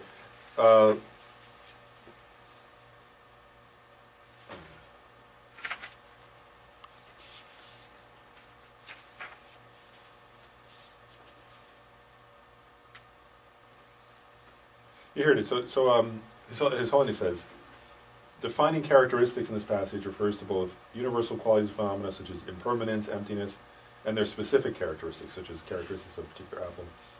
Both characteristics exist on a relative level because we define things by their characteristics, but they do not exist in the absolute sense. So what's really saying is this, is like, so stain would mean like, in the four seals of Buddhism, right? That which is, so like that which is with stain, right, would be things produced due to ignorance and afflictive emotions, right? And then the stainless would be things like, the mind of the mind of an arhat, for example, or the mind of a Buddha, is stainless, right? So what this is getting at really is that those are conventionally qualities, right? Like in other words, is like we, our aggregates are with stains, right? Because they're produced due to ignorance and afflictive emotions, and a Buddha's body and mind, right, are stainless, right? So that's correct conventionally, right? But what this is saying is that those characteristics also are not inherently existent characteristics of that. And it's a very important point, right? Because in other words, if you, Jody, were inherently stained, right, then you couldn't become enlightened, actually, right? And if a Buddha were inherently stainless, right, then that Buddha never would have practiced the path and achieved, whereas the Buddha's stainlessness like the Buddha's qualities, right, arose due to the fact that that Buddha practiced the Dharma, right? And so, so that I think that's the meaning there is something like that. That those characteristics or qualities, you could call them, right? And any quality, like in other words, like so, it's saying that conventionally things do have qualities, right? But when analyzed under ultimate analysis, like we've been doing, they're not findable under ultimate analysis. They don't exist as inherently existent qualities. They do exist in independence upon causing conditions and in mere name. So does that make sense? Yes, thank you. Does that make sense? Yeah. This is show I need to do more reading, but when you're using consequentialist, which I had never heard before you said it, Okay. in middle way, Okay. Yeah. same, okay, so that Yeah. it can be interchangeable, right? Yeah. So really, that's coming from like I've been talking a little bit about different schools of Buddhist thought, Yeah. and just to clarify that, so like in general, like a middle way, right? As I'm using it here, is a translation of the term Madhyamaka, and that's like was like a broad school of thought that was founded by Nagarjuna in India. That originally, I mean, it was his way of interpreting the Buddhist thought. So it's not that he made it up, but it is as a school he sort of initiated that, right? But the reason why then I differentiate that from consequentialist a little bit is that so Nagarjuna wrote his texts, right, and then after he passed away, like if you read his texts, some of them are difficult to understand perfectly, right? So then different people started in India, we're talking like wrote commentaries on Nagarjuna's text. The great scholars in Nalanda and the other great monastic universities of India. So there was this broad category of middle way school, right? But then what happened was within the middle way school, it sort of there became sub schools. That's what I would say. Sub schools of the middle way school, but had slightly different interpretations of what Nagarjuna's meaning was. And so the reason why I'm using the term consequentialist, which is a translation of a Sanskrit word, prasangika, is the Sanskrit. If you're reading a book, you'll see it there. But what that is just from a Tibetan Buddhist point of view, among the sub schools of the middle way school of the Madhyamaka, Nagarjuna's middle way school, they consider the consequentialist interpretation, which was written by Chandrakirti, I've mentioned his name a couple times, as the highest, most correct of all the interpretations of the middle way school. So I'm just saying, so sometimes I'll say the consequentialist because I'm just being precise in a way. But really it's that, so the prasangika or consequentialist is a sub-school of the Madhyamaka, of the middle way. Does that make sense, Kevin? Or no? Wasn't this, I'm just wondering, you're kind of going into it, and I'm really out of my depth here. No, it's okay. Forgive me. So you're imposing or using middle way thinking, but was this really at that point, or wasn't this prior to when that emerged? Good question. Teaching, or So what happened? were you just kind of going? No, good question. Not really. Yeah, the issue is that, like, so it's a good question. So the middle way school and its relationship to the Heart Sutra. Yeah, exactly. Yeah, that's a good question. No, it's an excellent question. So I'll tell this traditional Tibetan understanding of that. Okay, so I'm not going to give I don't know, so I'll just tell the traditional Tibetan understanding. The traditional Tibetan understanding is this: is that when the Buddha was alive, right? So like 2,500 some odd years ago, or whatever, a little over 2,500 years ago, he taught many teachings. Right? They're like what is it? I think Tibetans themselves have like 108. I think it's 100 or 108 volumes of teachings from the whole volumes of teachings by the Buddha. But so the Tibetan understanding is that some of those teachings were given publicly, like to kings and monks, and there were public teachings. And then this teaching, actually, His Holiness Dalai Lama points this out. If you look at the very beginning of the Heart Sutra, it says the Buddha, right, the Bhagavan, was dwelling on Massalochus Mountain in Rajgriha, which is a place in India, right? It's near Bodh Gaya.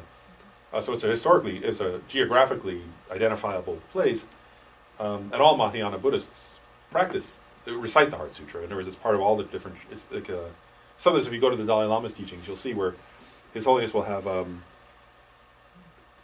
it chanted from different traditions. So the Chinese groups, Vietnamese groups, Japanese, Tibetans, Nepali, different groups will recite it, so it's common to all the Mahayana schools. But if His Holiness points this out, he says if you go down further, then it says, at that time the Bodhisattva Mahasattva Arya Avalokiteshvara, right, was there, and then His Holiness says, and then there's a conversation between Shariputra, right, who was a monk, follower of the Buddha, and Avalokiteshvara. So His Holiness points out, he says, His Holiness, when we were in New York, he said this. His Holiness Dalai Lama said, this is a different, like this was not a public discourse of the Buddha. The Perfection of Wisdom Sutras in general were given to a special audience that included bodhisattvas, and it says that. There were many bodhisattvas there. And at the end also, if you look at the very end of it, it says, I'm going to the last paragraph. It says, the Bhagavan, having thus spoken, the Venerable Shariputra, the Bodhisattva Mahasattva Arya Avalokiteshvara, and those surrounding in their entirety, along with the worlds of gods, humans, Asuras, Gandharvas, and Gandharvas were overjoyed and highly praised. So you can see from that, His Holiness points this out, that the audience for this sutra were not only humans, right? There were gods, Gandharvas, Asuras are like demigods, Gandharvas are sometimes called scent-eaters, right? So there were all these different celestial beings. So from a Tibetan perspective, this is what the Dalai Lama says. Actually, he's in New York, this is what the Dalai Lama said. I thought it was very funny. He said if an ordinary person had walked up when this was if an ordinary person like me had walked up, right, and looked, and they would have seen the Buddha sitting there meditating, and they would have seen what looked like Shariputra talking to himself. Dalai Lama jokes. He said, and they would have thought, what's he doing, or something, I don't know, whatever, because ordinary people can't see gods, demigods, Gandharvas, and they couldn't even see. And the story is in this context. They say that Dalai Lama is supposed to be an emanation of Avalokiteshvara, right? But Dalai Lama himself says this was a celestial. This was not Avalokiteshvara in the form of a human. This was Avalokiteshvara as a kind of celestial bodhisattva there. So in one sense, this is like a visionary teaching, actually, that was given by the Buddha. And the story goes, now I'm just continuing on. So that's the Tibetan understanding, the Dalai Lama often has pointed out repeatedly. And then what the Dalai Lama said, what the Tibetan tradition understands is that the Buddha gave many teachings that were public, and then many teachings that were sort of like this, that were more visionary in nature, or something to a more unusual audience. And the story goes, in the Tibetan tradition, that the Buddha, this is how Bob Thurman puts it. Bob Thurman says the Buddha recognized that the culture of India needed certain teachings and not others at that time. So they say that they weren't ready for some of the teachings generally. So he taught them to the gods and the celestial beings, and to a select few humans, but he kept them very selective. And others, particularly emphasizing ethics, for example, and morality and meditation, he taught more publicly. So the idea then is that in this particular case, the Perfection of Wisdom Sutras, the story goes that before the Buddha died, they were collected, and the Buddha entrusted them to these celestial beings called Nagas, who are well known in Indian mythology, or whatever you call it. And in one of the Perfection of Wisdom Sutras, the Buddha himself said, in the future, a monk will come with the name Naga in his name, and he'll bring these back to India from the Naga realm and explain them, explain the meaning of these in a way that the people of India will understand, essentially. And so the story goes that when Nagarjuna was born, he was this great bodhisattva. He's clearly a historical figure, universally understood to be a historical figure in India. He was a monk at Nalanda Monastic University and so on. But the story goes from the Tibetan understanding is that so that Nagarjuna went to the realm. I try to imagine this. He went to the celestial realm of the Nagas, and he said, essentially, I think you have something for me. That I'm supposed to bring back to India. And the story goes that the king of the Nagas, these celestial beings, said, "Yes, your name is in here. It must be you. You must be the guy." And he gave him the Heart Sutra and many other teachings of the Buddha that had been held, in a sense, back from mainstream Indian culture.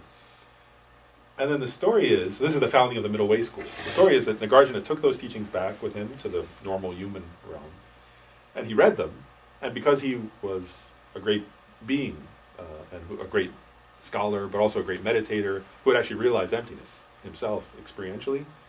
The story goes that he read them, and then he thought, essentially, that ordinary people won't understand the meaning of the Heart Sutra if I don't explain it, or these sutras if I don't write some texts explaining it. And so that he founded this middle way school in India, predicted by the Buddha. In other words, that the Buddha predicted he would do that, is the story. And that then he wrote a series of texts that still exist, many of them exist in English. I think almost all of his texts, or the vast majority of them exist in English, not all. They've been translated in others, but he composed them in Sanskrit. So the idea was that so Nagarjuna sort of brought these scriptures, sort of to the mainstream. They started writing them out. Everybody started writing copies of them and sharing them because they thought they were so profound.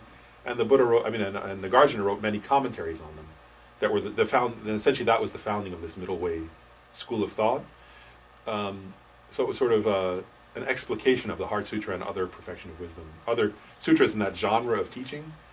And then other people, including Chandrakirti, would write commentaries trying to explain, detail. Everybody had a common understanding of certain general things that Nagarjuna was saying. They were obvious, but there were certain points of Nagarjuna that were difficult to understand. So then other people wrote commentaries, and that was how there became, sub schools of thought, like they're doing anything. It's like any human school. You think of whatever,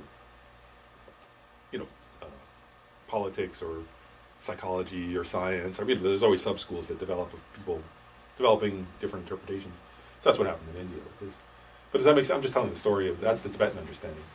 Western scholars, of course, have different. Some Western scholars, like Bob Thurman, will say, "I agree with the Tibetan tradition." Other Western scholars will say, "There's no such thing as celestial beings, so Tibetans made this up or something." That's up to any individual of this sign. But I feel like my job here is just to explain the Tibetan stance. But Western scholars have different. Some Western scholars have one stance and some have others. The Dalai Lama clearly has. His stance clearly is. His stance. He's very clear that he. His stance clearly is that that these visionary teachings of the Buddha are correct. And what he says is actually the Dalai Lama often says the reason why he believes they're correct is that reason. He says if you read them and you reason through what they're saying, they actually help you understand the Buddha's.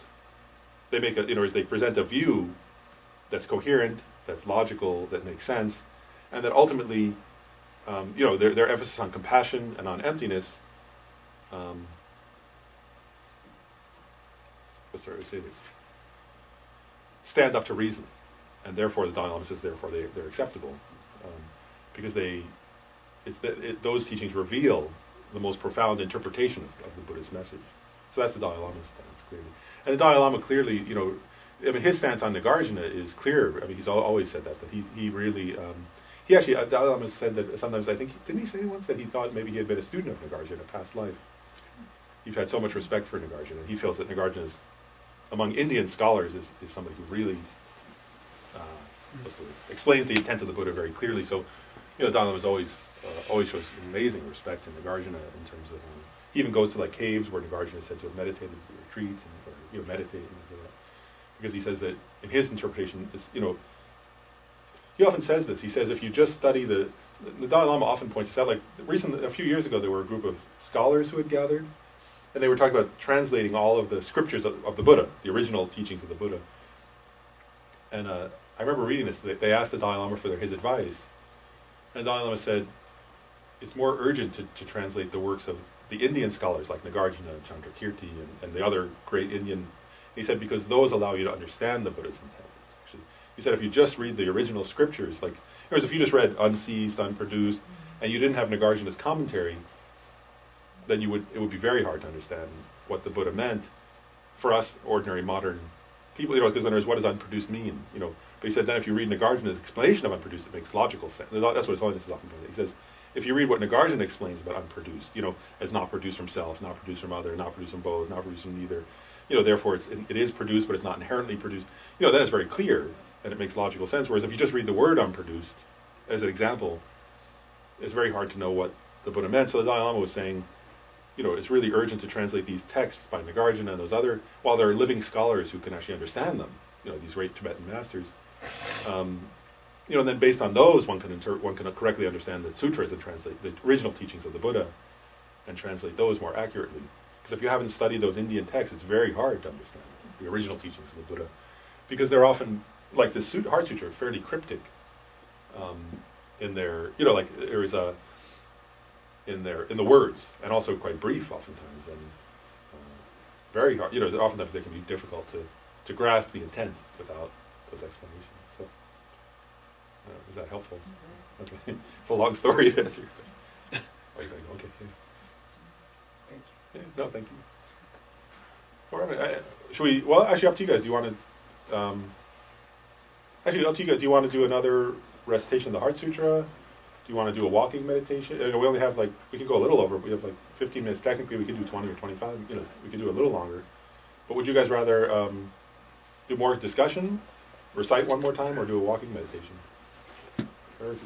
Walking. Walking? Okay. Okay. Other people there? So do we have time to do walking and a recitation, or not? What do you guys think? Should we do it? How about that? We do It a, doesn't take long, it's a short one. what's that? It's a short one. A short what? Recitation. Yes, let's do that. Let's do actually let's do this. Let's do a short walking meditation and then another recitation where we'll read the end part and then we'll stop and then we'll go a few minutes over, but not much. I think one other quick comment, just so useful, is in the paragraph that says there's no form, no feeling, no discrimination, no compositional factor. There's all these no's. One interpretation that one can make of that is there's no inherently existent version of those. Right? It doesn't mean there's none of that, like nihilistically. But another way of interpreting that paragraph is that when a yogi, when a meditator is meditating on emptiness, when they when they realize emptiness, right, that their mind completely absorbs. So they start off with the like a conventional phenomenon, like their body, let's say, right, and they're meditating on emptiness, and then when they realize the lack of inherent existence of the body, all that appears to their mind is the mere absence of inherent existence, because their mind deeply absorbs in that. And so there are no conventional appearances at that time. Like all conventional appearances completely disappear. That might be why, for example, that yogi Pagmodrupa fainted. It's like everything all conventional appearances kind of ceased for him because he was like deeply absorbed. Not because they don't exist conventionally, but because his mind was so absorbed in the realization of emptiness. And so at that time, all conventional appearances temporarily cease to your consciousness because your consciousness is completely absorbed in one-pointedly in understanding emptiness. So that's one way of interpreting that paragraph of this sutra, is an understanding of experientially of what it's like for a bodhisattva in that level of meditation, is at that time, right, in emptiness, where it says here, Shariputra, therefore, in emptiness, there is no form, no feeling, no. That's one way of interpreting that, is not in emptiness in some sphere or some place, but whereas in the bodhisattva's experience of complete absorption in emptiness, right? So that's what that means. You could interpret that line as that. So that the bodhisattva is so absorbed in emptiness, or in the experience of emptiness, that there are no appearances to their mind of any of those things until they arise in the post-meditative state. And then again, of course, conventional appearances appear to them. So I just wanted to mention that's another way of interpreting that. That's a way of interpreting that paragraph. That would be a harder one to guide a meditation on, because, say, okay, now absorb your mind completely in emptiness so there are no appearances. I don't know if people would be able to do that. So maybe that's... But Next time. Next time, yeah. Okay. Is that a promise, Jim? So let's. We're already at 4. So I guess let's read through it one more time. I wanted to make a suggestion though for this. Maybe probably it's too late to meditate really again, right? Because we said we would end at 4, so we'll just do the reading. But I wanted to make a suggestion that for this last group recitation of today, that we so one of our longtime members and friends of the center, who's been in most of Discovering Buddhism class, she used to sit back there, passed away this week. Alessandra, she's kind of taller Italian woman, very kind, very wonderful person who had been involved with the center. She was one of the longest time members in the center also, and she had cancer of the liver and passed away this week. So I just thought we could motivate to dedicate the prayer for her to have a good. Good rebirth and to continue. She told me last time I saw her, she said she very much was praying that in her future life she could study Dharma more. So maybe we can dedicate for the aspiration of her wish, that by reading the Heart Sutra and dedicating it partly, we can dedicate for all beings, but particularly also for her. We can dedicate that her wish to study more in her next life be fulfilled, and that she she wanted to study and practice more. She said she had been so busy working so much that she wished she had more time, which we all do. So, anyway, so I just want to include that. That's okay. And this time we'll read the prayer, and we'll also read, we won't read the prayer so much, we'll read the part with the clapping on it.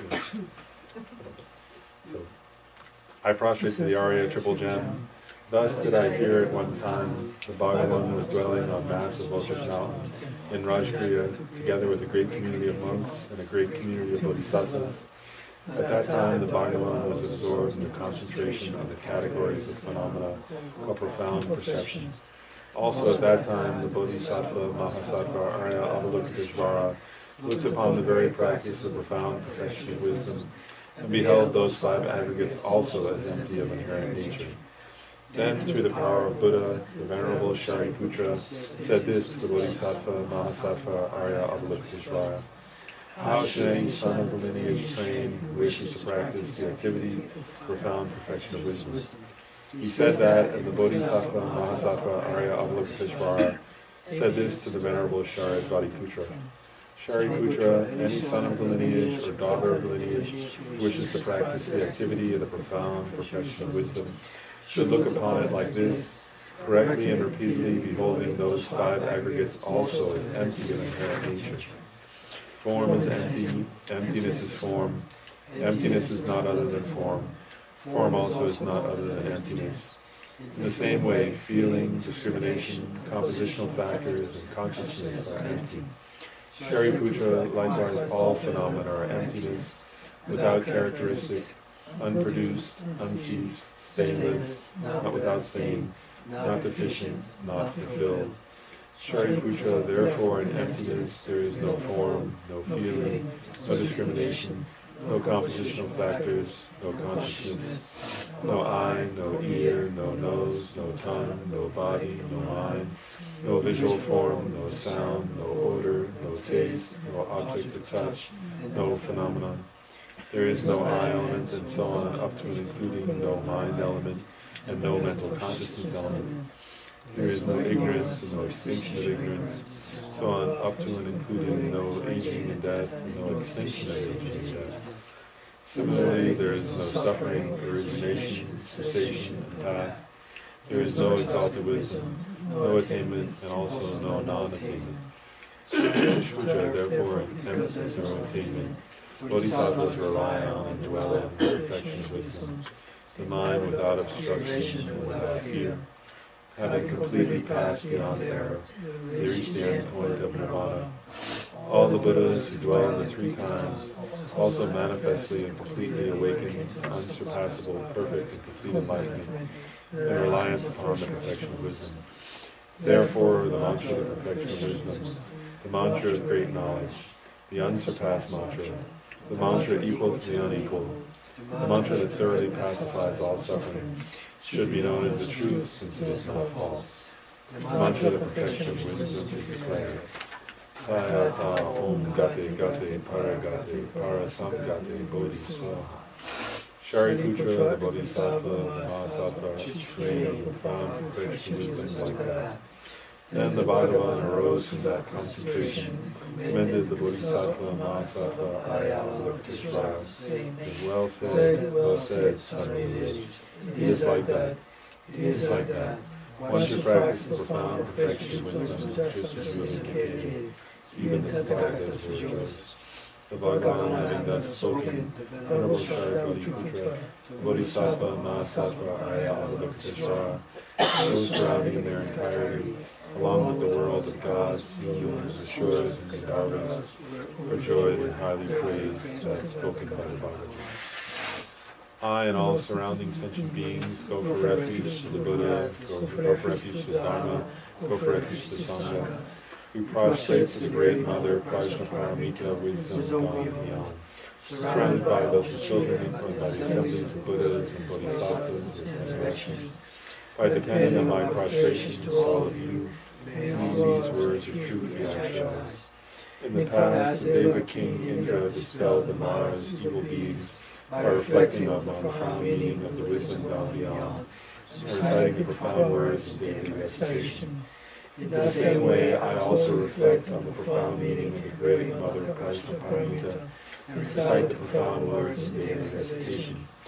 May all diseases, spirit possessions, bad conditions, all negative corrections, that which happens due to past karma, and immediate conditions, may all these be dispelled, may it become non-existent, may it be pacified. I prostrate to the gathering of Dakinis and the three chakras, who abide in the holy yoga of using space, by your powers of clairvoyance and magical emanation. Look after practitioners like a mother and a child.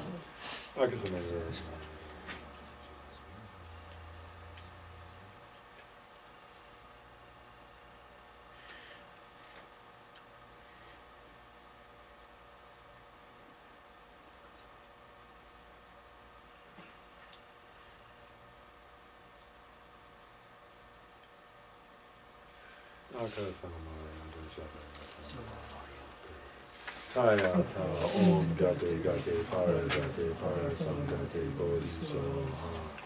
By the teachings of the three supreme jewels possessing the power of truth, may all inner and outer hindrances be transformed.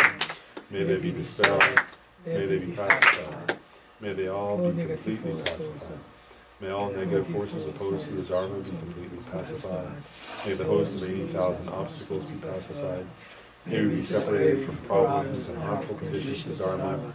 May all enjoyments be in accord with the Dharma. May there be auspiciousness and perfect happiness here right now. And then let's, so first of all, let's dedicate for Alessandro. Let's have a perfect rebirth. Without delay or suffering. Just be able to study and practice and actualize the path. Quickly become fully enlightened for the welfare of all beings.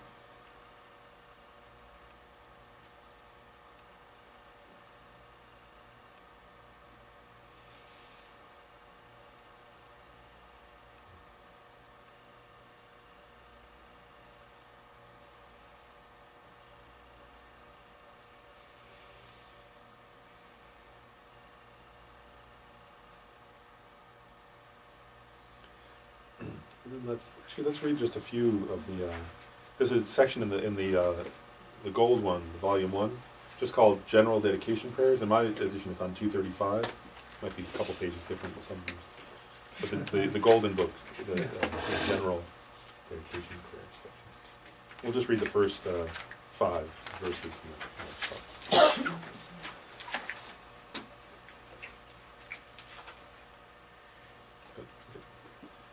Due to the merits of these virtuous actions, may I quickly attain the state of a Guru Buddha and lead all living beings without exception into that enlightened state. May the supreme jewel Bodhicitta that has not arisen arise and grow. May that which has arisen not diminish but increase more and more. Just as the brave Manjushri and Samantabhadra too realize things as they are, I too dedicate all the merits in the best way, that I may follow their perfect examples. I dedicate all these roots of virtue with the dedication praised as the best by the victorious ones thus gone over 3 times, so I might perform good works. I dedicate whatever virtues I have ever collected for the benefit of the teachings and of all sentient beings, in particular for the essential teachings of the perfect pure Losang Dragpa. Thanks, Thank you very much. Thank you, Lord. Thank you very much.